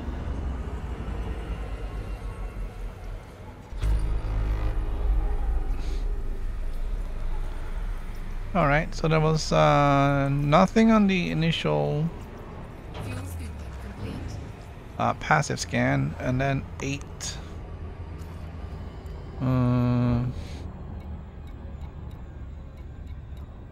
Alright, so these are just regular. They should all be just regular planetoids. These guys out here might be gas giants. Probably these two, and those might just be icy. Let's have a look.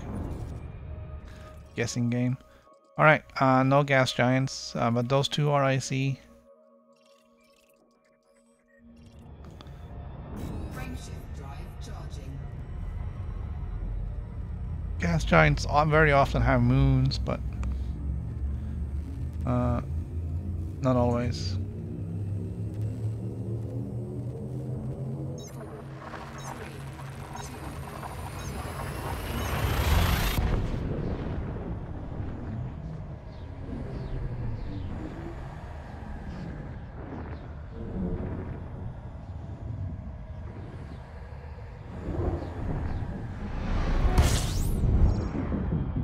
Oh, hello. Fuel scooping. Let's go in between because that is definitely healthy. Fuel scooping complete. I don't know if I pinged here or not. Oh, wow, this is full of stuff. I can't even begin to guess. And it's there's more stars as well. And that's not a planet. That's a star. Those could be class 2s. All right, let's pick out some of these.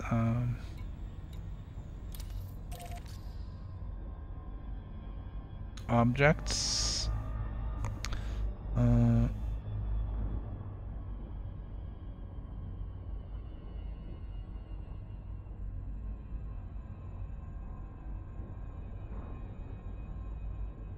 I want to stay at a relatively safe distance here.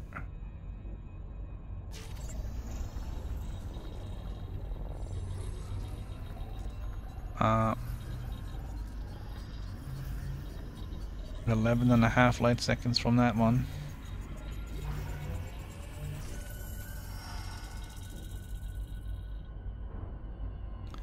And then there's this guy.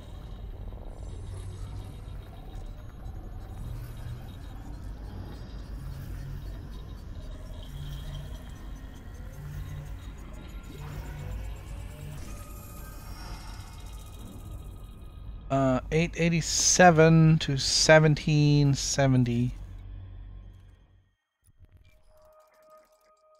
Well, there aren't any actually habitable planets here anyways. Let's check if these are class 2. They are.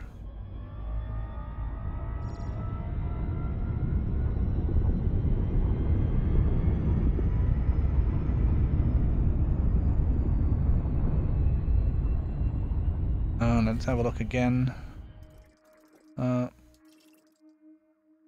they're twins.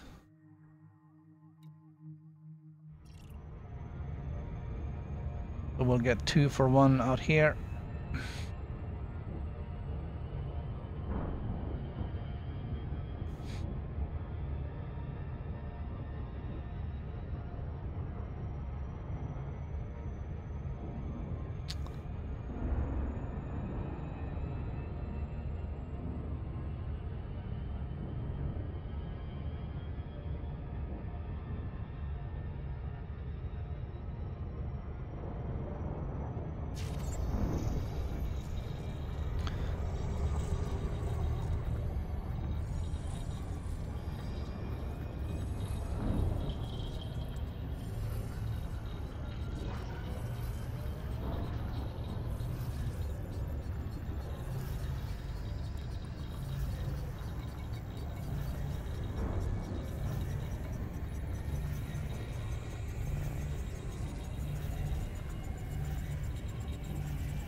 That's also a class 2. That's awesome.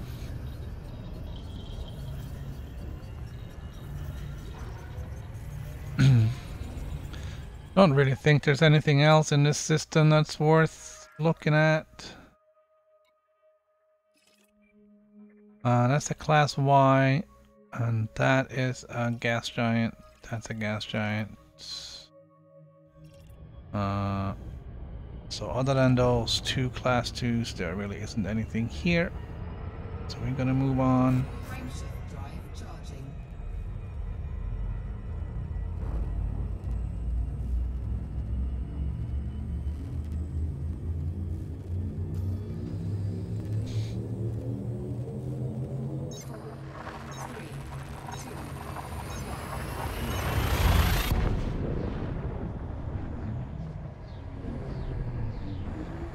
We're gonna have to see how we do at the end of this.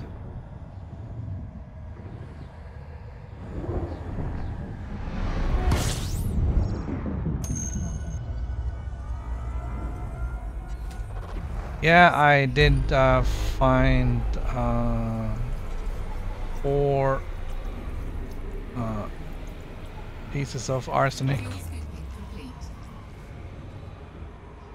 So I have now what, 15, I guess? 15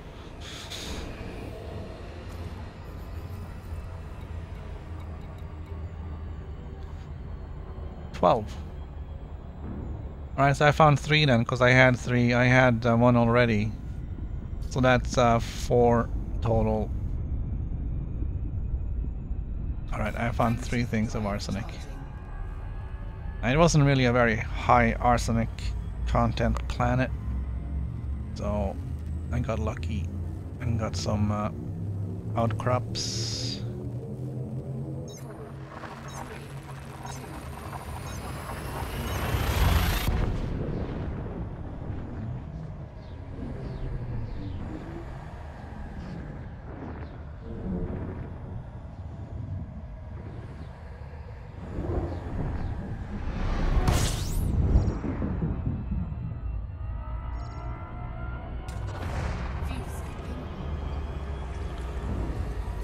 we're kind of just zooming along here, trying to make up for some lost time.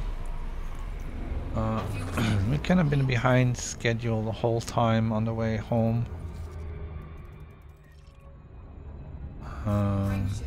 It's not a crisis because we do have an extra week.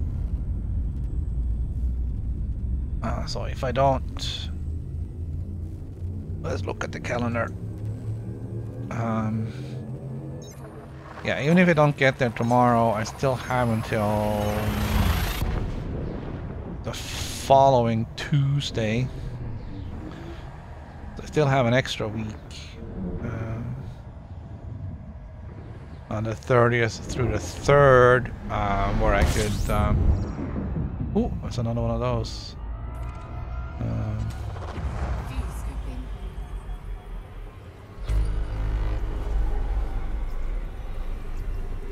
Alright, let's get the gas here, the fuel here, and we'll stop and scan.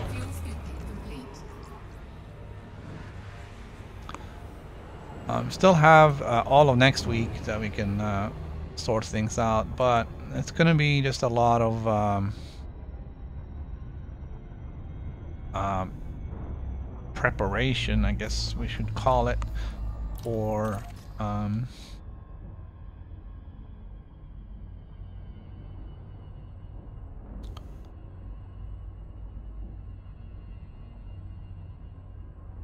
the Beagle Point run.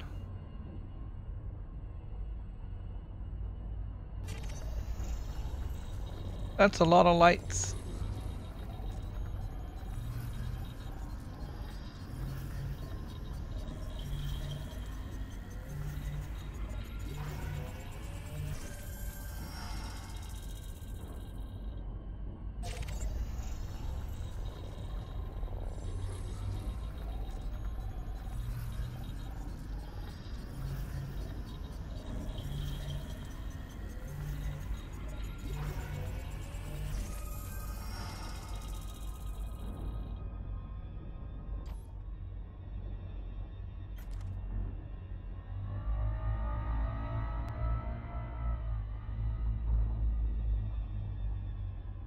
Alright, that's a bit of a problem.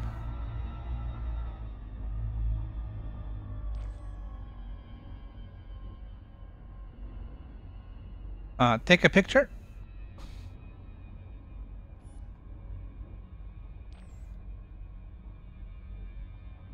Take a picture. Picture taken. Alright. See what else we got in here.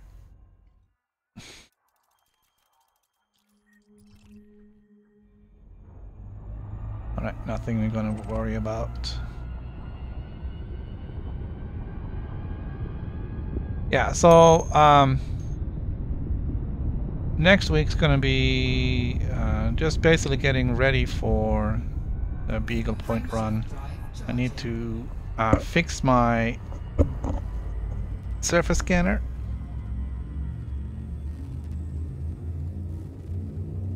And I need to plan the route, find some interesting locations along the way.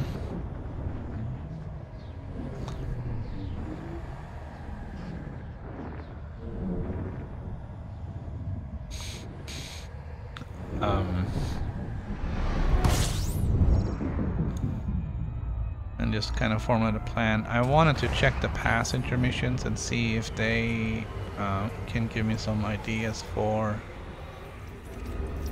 where to stop along the way.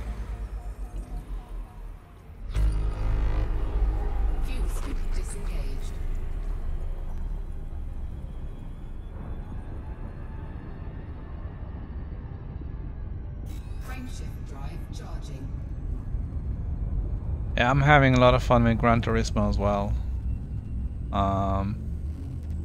It is so much more enjoyable being able to participate in online races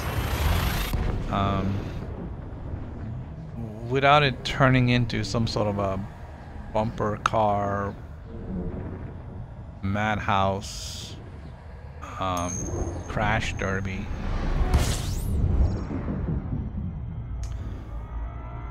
Gran Turismo Sport is mostly geared towards online game. There are offline races, just like an arcade mode where you can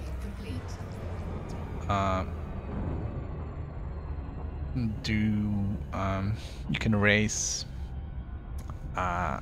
There's like single race where you would race against other cars. It's all AI with varying difficulties. There's custom race where you can pick your own track and set your own rules and lap counts and all that stuff. But it's mostly for online. It's meant to be. It's a cooperation with the FIA. They're gonna have, you know, actual competitions with prices and stuff. I don't have a chance in hell to be a part of that. I'll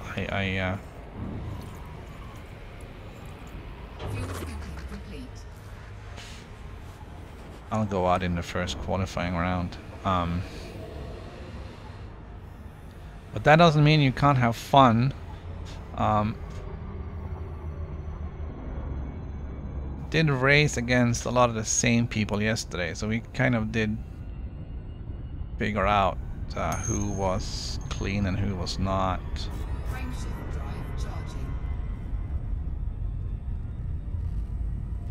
Yeah, I have a steering wheel, I just don't have anything to mount it on.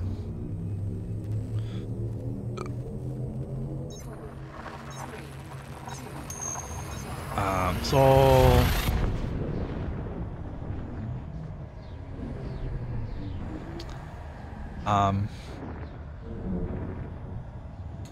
that's my problem. I need some sturdy piece of furniture that I can that's at the right height and that will let me put the pedals underneath and that I can sit comfortably at. So that's complicated.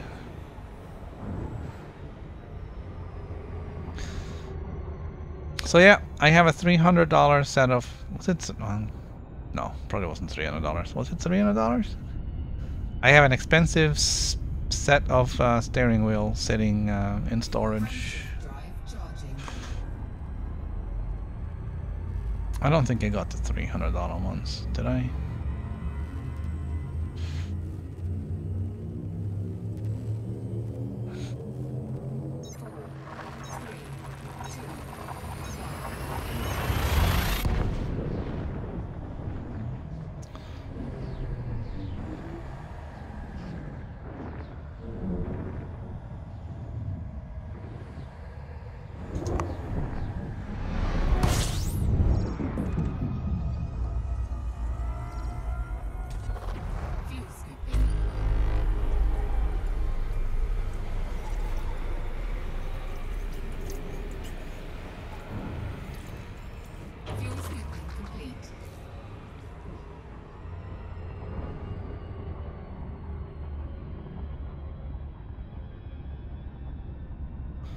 All right.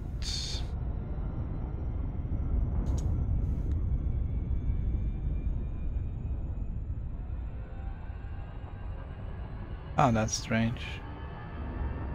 I may have ordered it from somewhere else.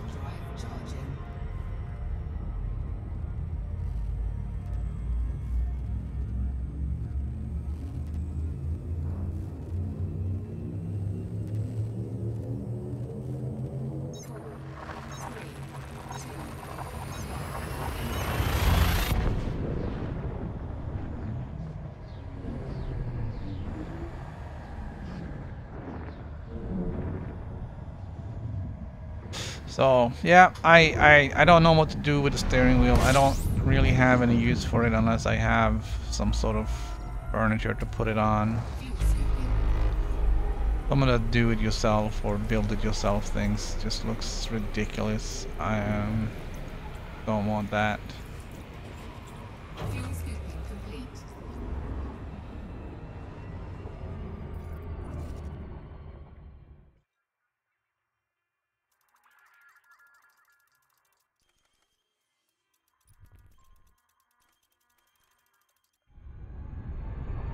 Crankshaft drive. But yeah, to have the level of control both with the steering and the accelerator, you really need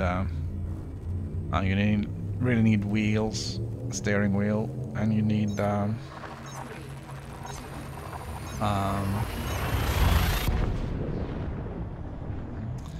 gear shift would probably also be useful.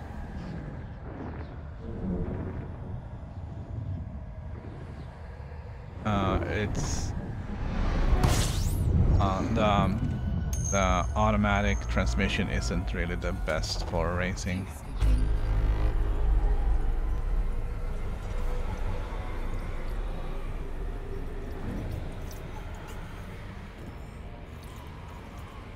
Fuel scooping complete.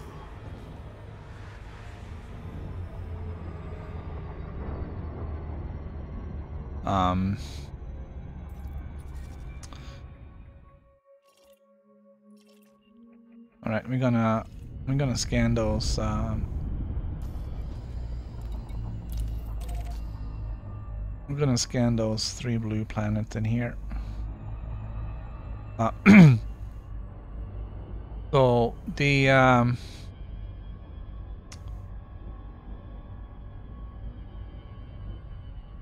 automatic transmission on Gran Turismo is fully automatic. You have no controls, it seems, beyond having it be automatic. In Project Cars, it's semi-automatic.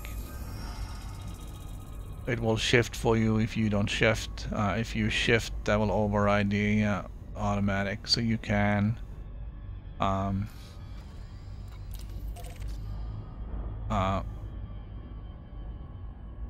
you can force an upshift or downshift as needed, which is a great help. It takes away the need to be shifting all the time, but gives you the freedom to shift when you need to.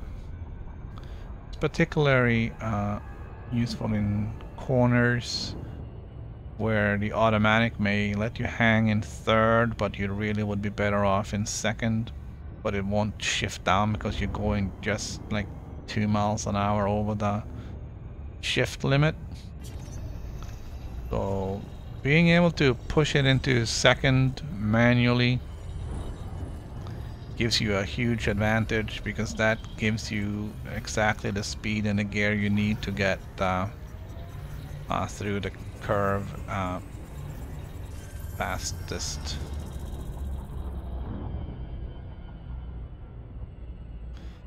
All right, that's one. That was a terraforming candidate.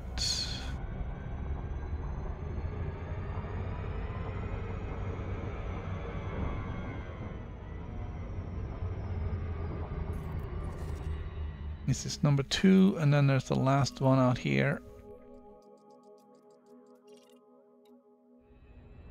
I'm gonna get to that one after.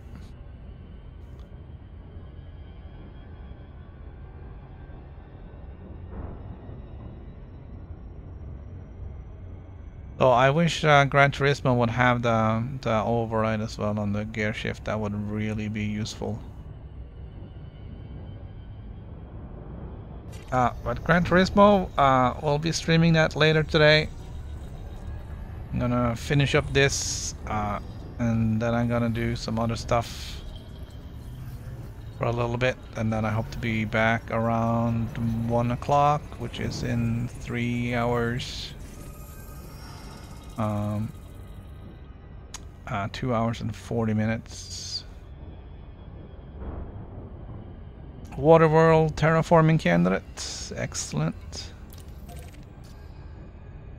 Question is this the next one or no? That is not the next one. It's that one.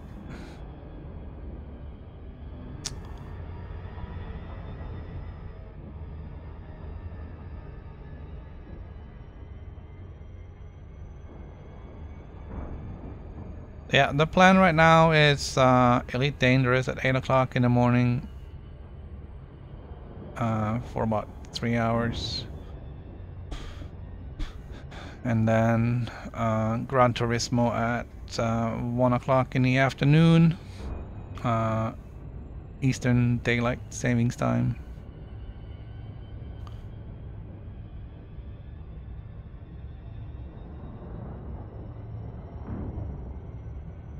And in between there, I'll be doing other stuff.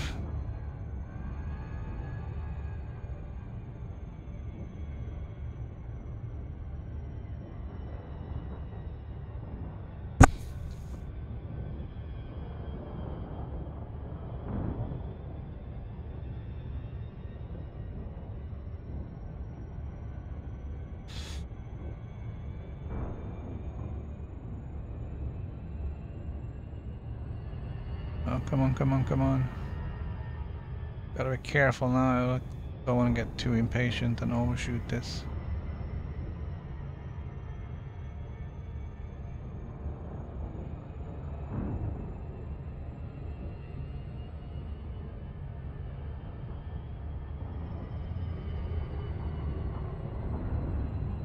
Come on, long range scanner.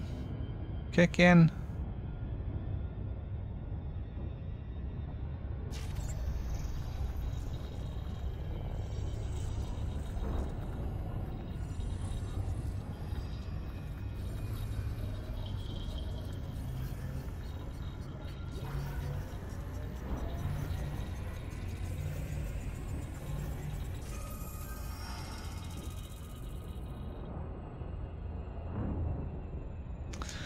Alright. That one didn't really get as much. Frameshift drive charging. Alright, so we got 78 jumps to go. We still got some ways to go. Not sure if you're gonna get to our goal today. We've been procrastinating a little bit.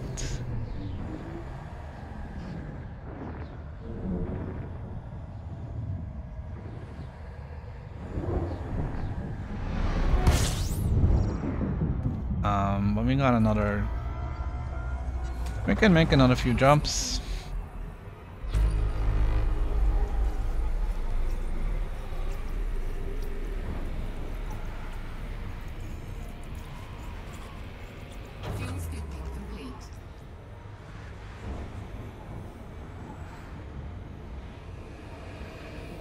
I think the goal was to get within 50 jumps of home.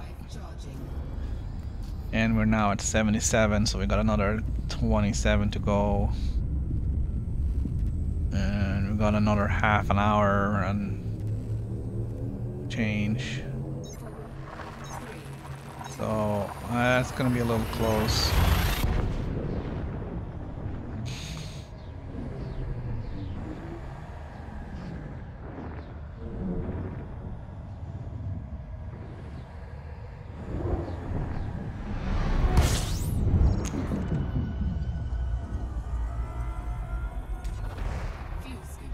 But we are catching up on our lost time, and even if we don't get all the way into 50, we should be able to ramp that up tomorrow,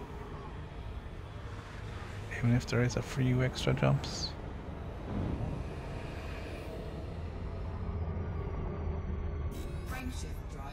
So yeah, after we get back, we gotta scan some satellites looking for a piece of information. Adaptive encryptors capture is what it's called. They are very rare.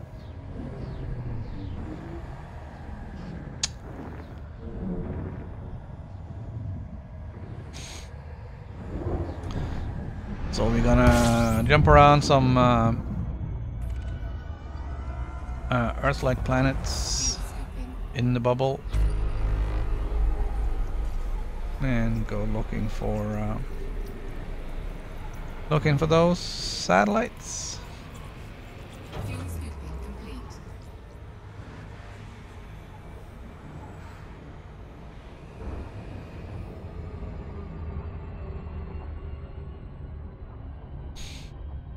Frameshift drive charging.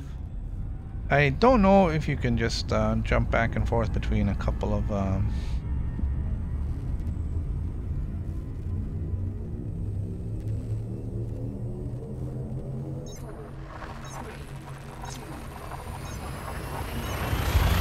if you can just jump back and forth between two systems and then hit the Earth-like planet and just go around and around and scan and then come back and scan again and get, you know, different satellites or whatever.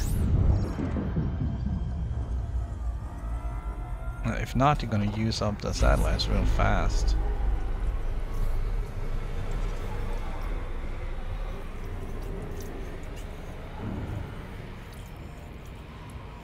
Fuel scooping complete.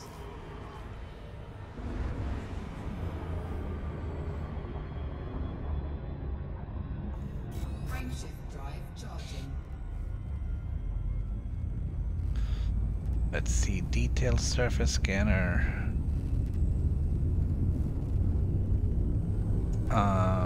We need.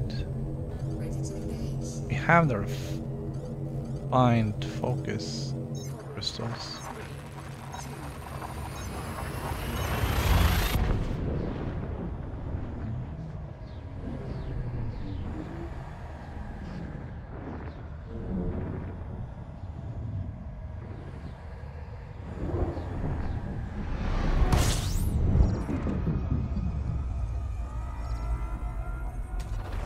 Fuel scooping.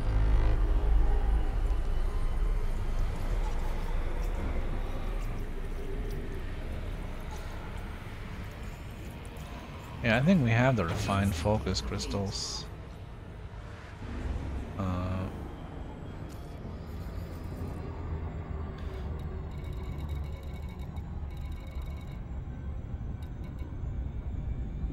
Yeah, and we got arsenic.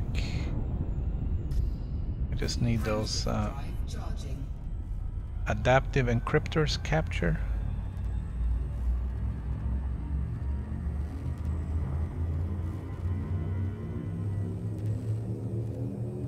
It is going to add mass to our scanner. I don't think it's very heavy to begin with, so even if it doubles the weight, it's, you know, toss out some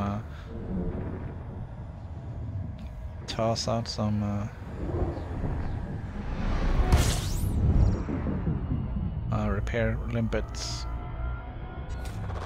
Fuel scooping.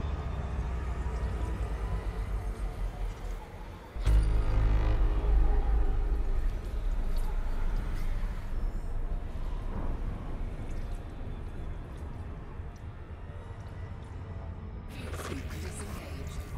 Frameshift drive charging.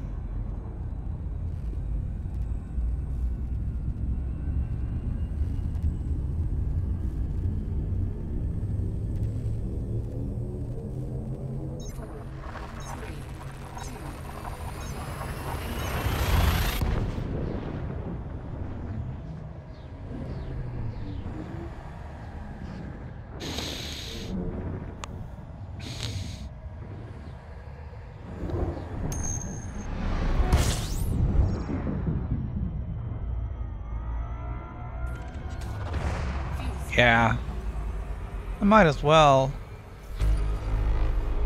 because no matter what, I have to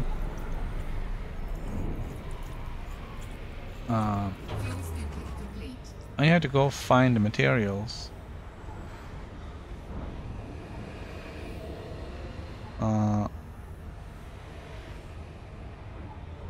So now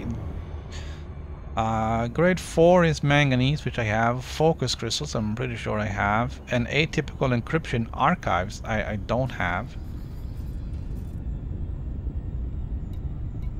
So I would have to go find those. And let's see. Focus crystals. I have plenty of those. The atypical encryption archives, they are rare rather than very rare, so probably easier to find. But you have to go down in an SRV and scan.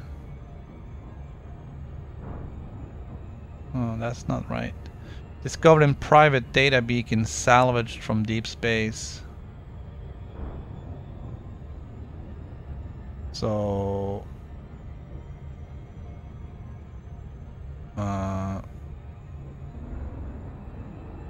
probably have to get some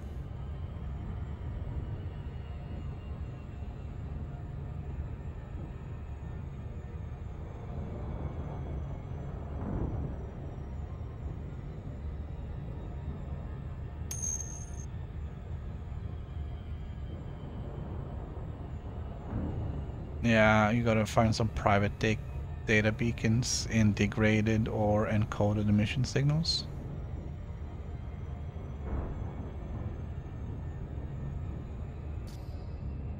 So, I mean, either way, it's something I have to look for.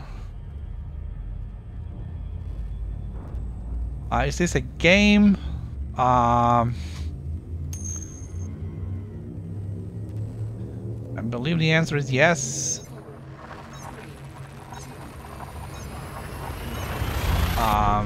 It's a space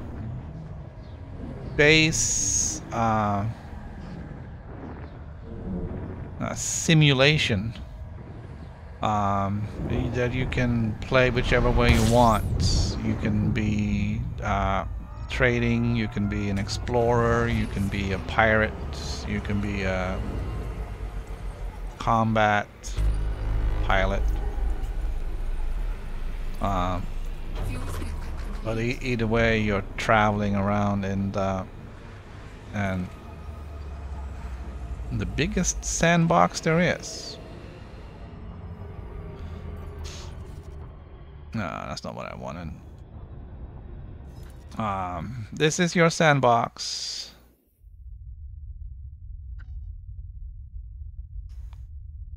This is the entire galaxy. I can't fit it all on one, actually, on screen. But this is your sandbox. The entire Milky Way. And we are in this little dot right here.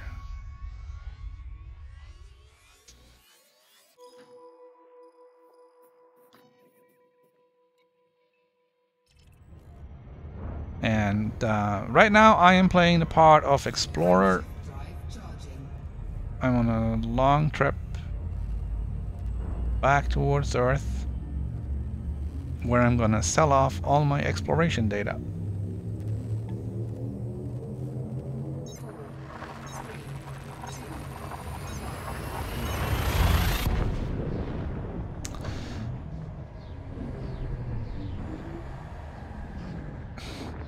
It is also available on the PlayStation, but not for VR yet.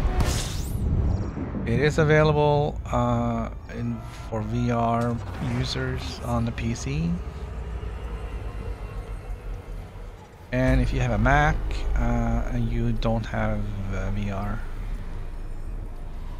just want to rub that in case there was any Mac players on here.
Let's see where we are. We are 3,283 light years from Earth. Charging.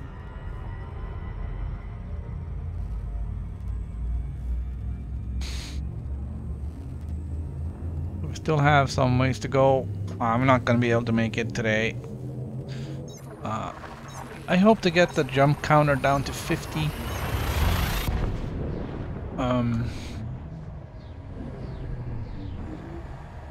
But we are slowly running out of time. And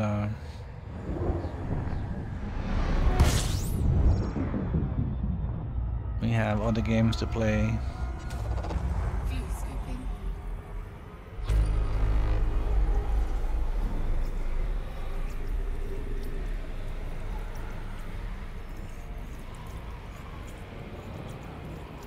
Fuel scooping complete.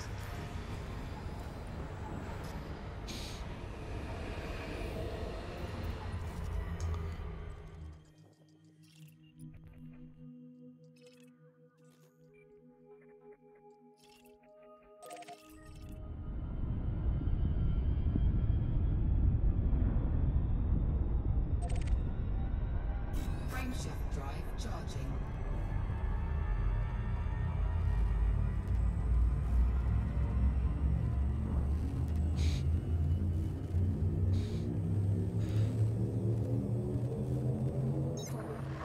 Ideally, I should be scanning planets and stuff, but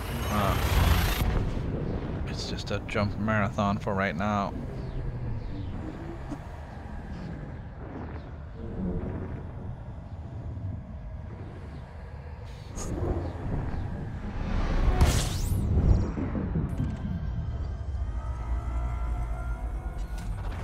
Fuel scooping.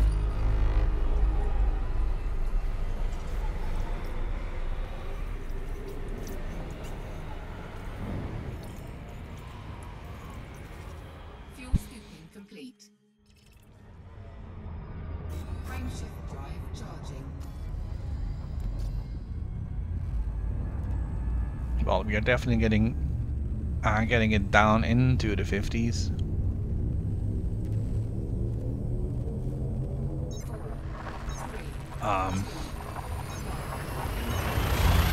But getting it to 50 exactly, I don't know. I'm gonna have to try and get my schedule sort of solid so that I don't Fuel scooping. don't get to do the things I need to do. If I spend an extra 5 minutes here, then that's 5 minutes less I have on other stuff. And I mean, who knows how long that's gonna take. So then I'll spend an extra 5 minutes on that, and then the next stream will be delayed, and or I missed my lunch or whatever. So I'm gonna try and be strict with when I start and when I finish a stream, and I've been good in the mornings with getting it started at 8. Sometimes I'm a little late.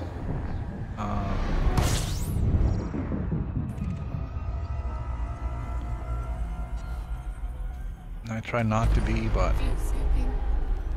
it's that's life. The dog doesn't like to go out in the rain, so if it rains all morning, then it causes a problem.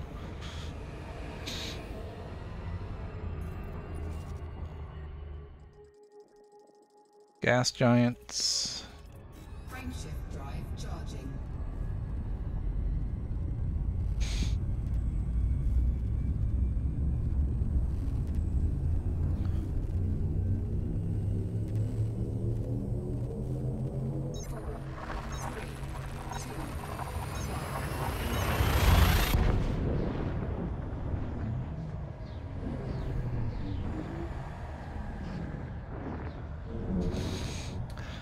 Today I got up a little bit earlier, so I got some stuff done that I normally do right before the stream. I didn't have to deal with that, so the fact that the dog didn't want to go out this morning because it was raining wasn't a big problem, because I took him out a little bit later when it was raining less. But that was of course right before the stream, so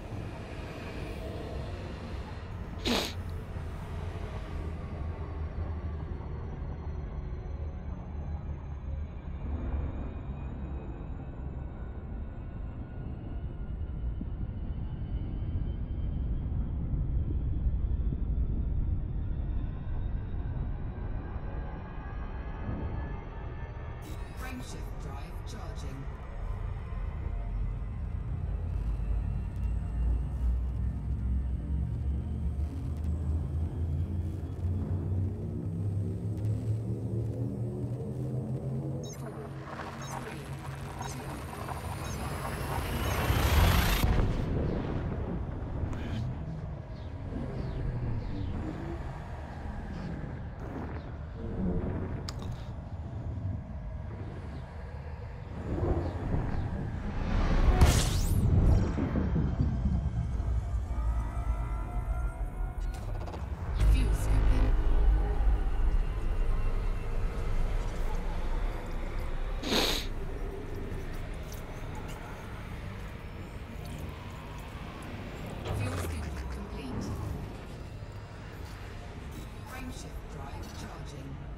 Ah, that was a little premature.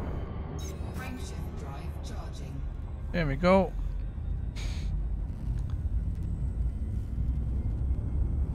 Alright, we've passed the 3000 light year barrier.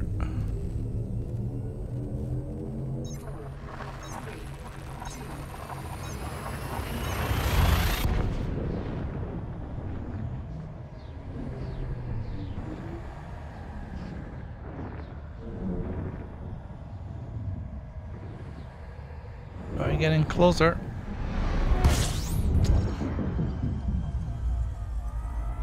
And also, we're not heading directly for Earth. We are heading a few light years away.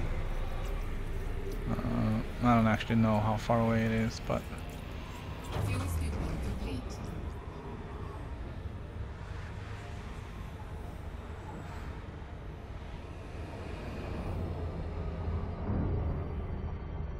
EDSM reports the range or the distance to Sol for every jump, so that's why I'm saying 3000. Or that's why I'm reporting on the range to Earth, because that's really the only thing I have. The navigation panel here will only report how far to the next star and the total number of jumps to our destination, so it doesn't say anything about the range. Of course, the distance is in a straight line, assuming you could jump in a perfect straight line, which you can't.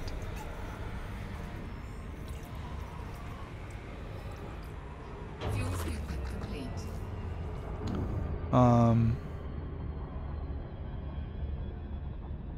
So there is a little bit of zigging and sagging involved, which does add to the total mileage, of course. But it's like we can almost see it now. That's just background. There's a nebula, Sadr region, and then the North America Nebula.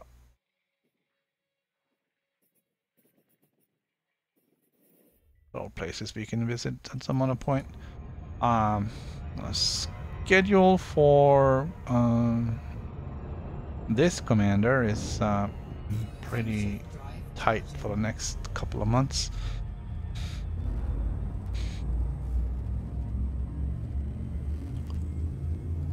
So we won't be going to the Pelican Nebula. for a while.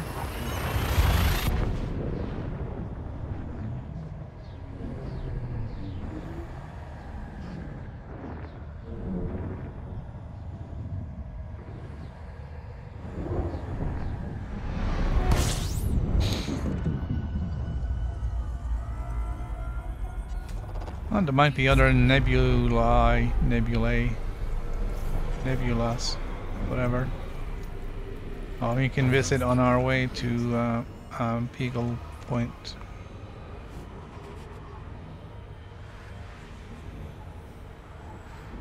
I think the plural of nebula is nebula. One nebula, many nebula. But I'm not sure. It's not really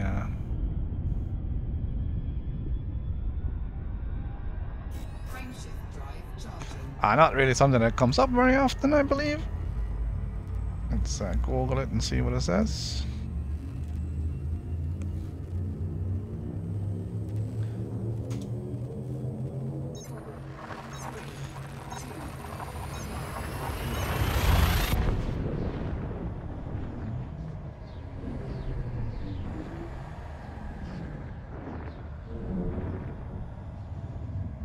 Alright, it's nebula for one and nebulae for multiples, plurals.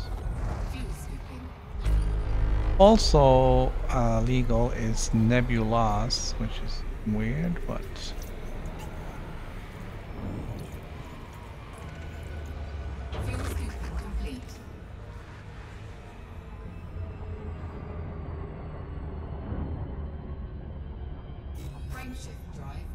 I'm sure there will be many to visit on our way to Beagle Point.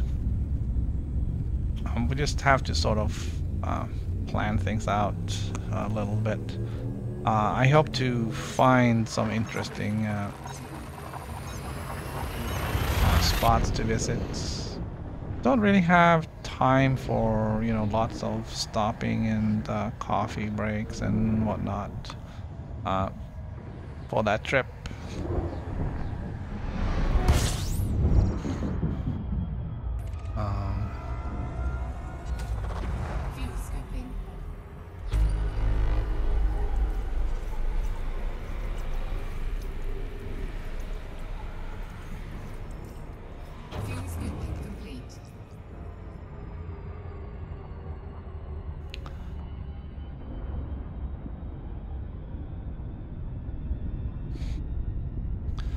Alright, we're gonna jump into a new sector, maybe? Sifi? Never heard of it.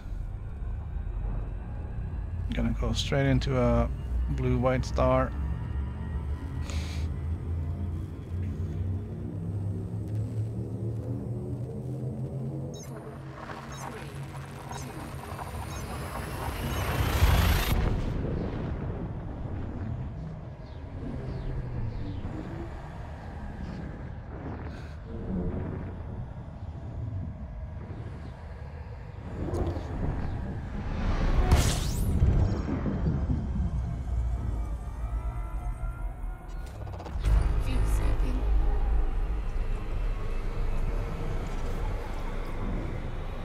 The log on EDSM is very interesting because it tells you Fuel scooping complete.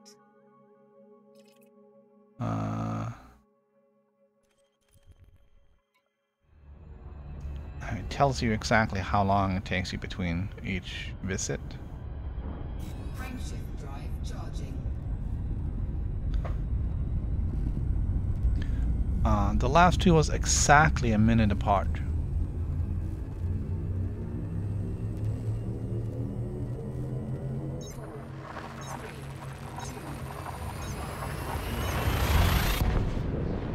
This one's going to be a little bit longer because I spent some time in the system map.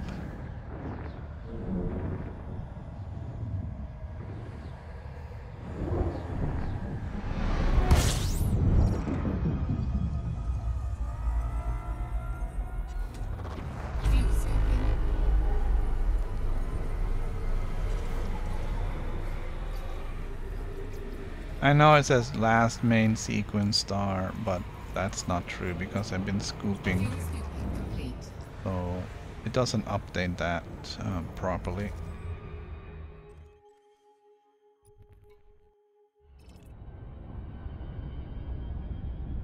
Frameshift drive charging. We do have a full tank, and we're ready to go. We got 5 more jumps we want to do. We got 10 minutes. Should be able to do that. Unless we run into a Thargoid. There should be no Thargoids on this side of the galaxy.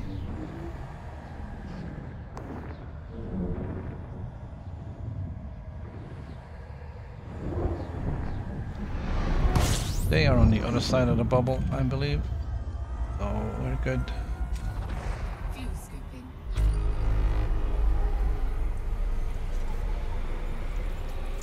Fuel scooping complete.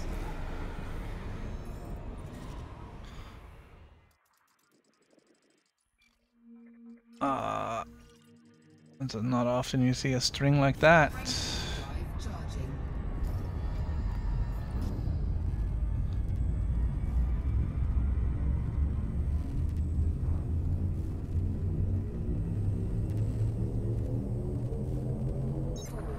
Well, I think we're gonna make it.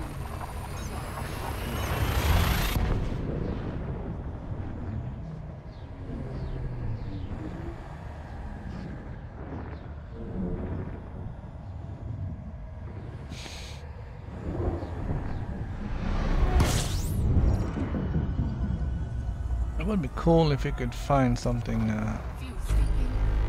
out of the ordinary someplace around here.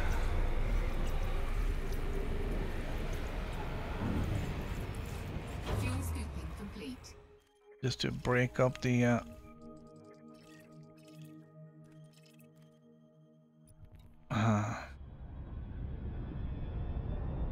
Frameshift drive charging.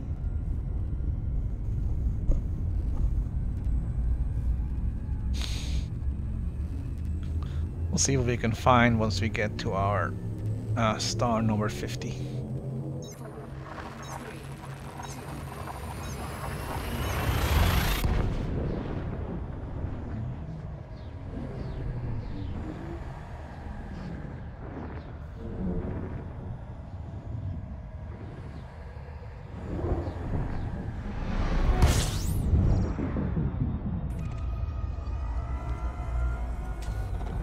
scooping.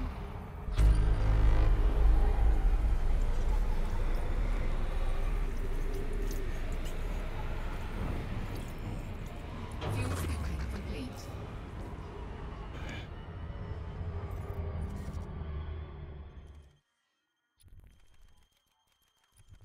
Everything is all the way over there.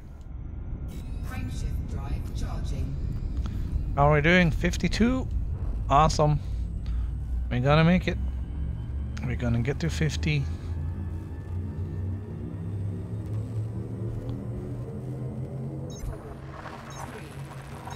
And our range is gonna be a little bit under 2500 light years. I'm not sure what the range is to Nito. We're gonna have a look at that on the galaxy map once we get to our destination. Destination is the next star. Fuel scooping.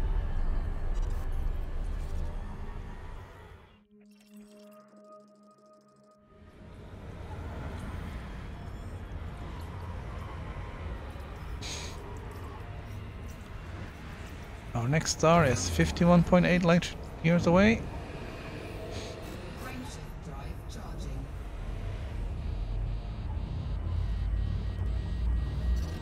Oh, that's bad.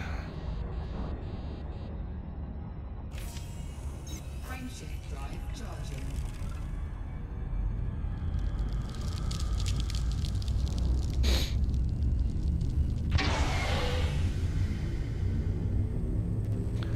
I didn't see any fire. It doesn't look like we damaged anything.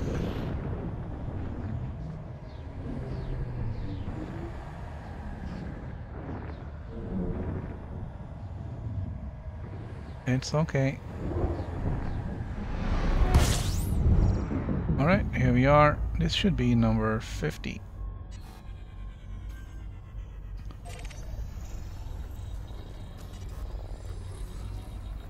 Jumps to Nito. Galaxy map says... why is it not on here?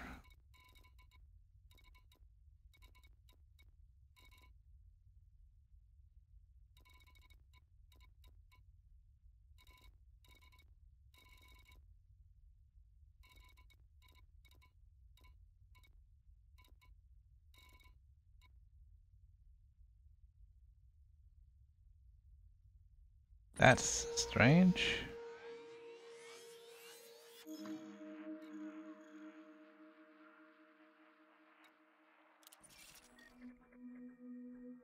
Okay, that's wrong.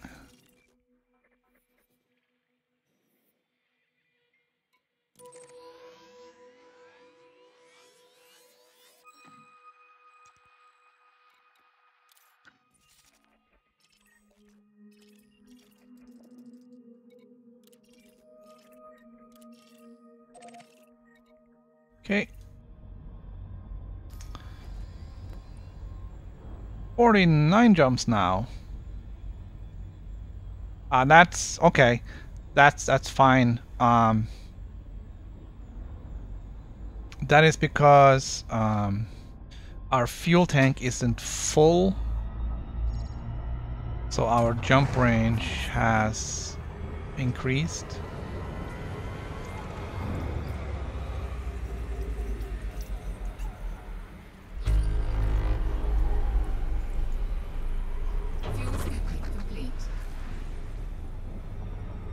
So now if we go in here and force a recalc,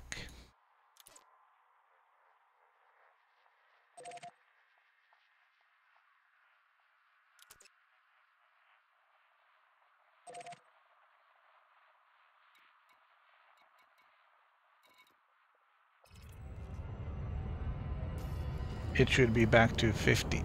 Yep.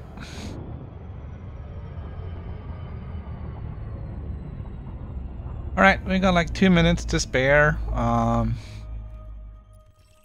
Sadly, this is a lonely star. Oh, so lonely. There's nothing else here. Is there anything nearby? You can always have a look if we turn off these things.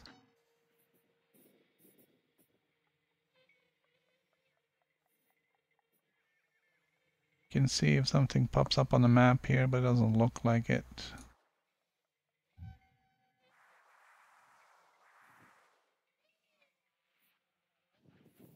Usually the names will pop up.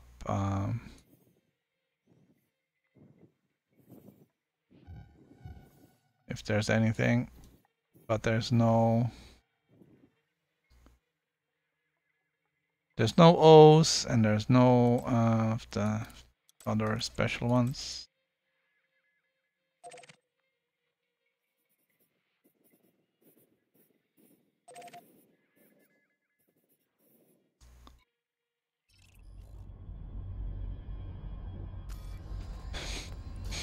So that's gonna be all from me for this morning. I'll be back in 2 hours with Gran Turismo. But for right now, this is game over.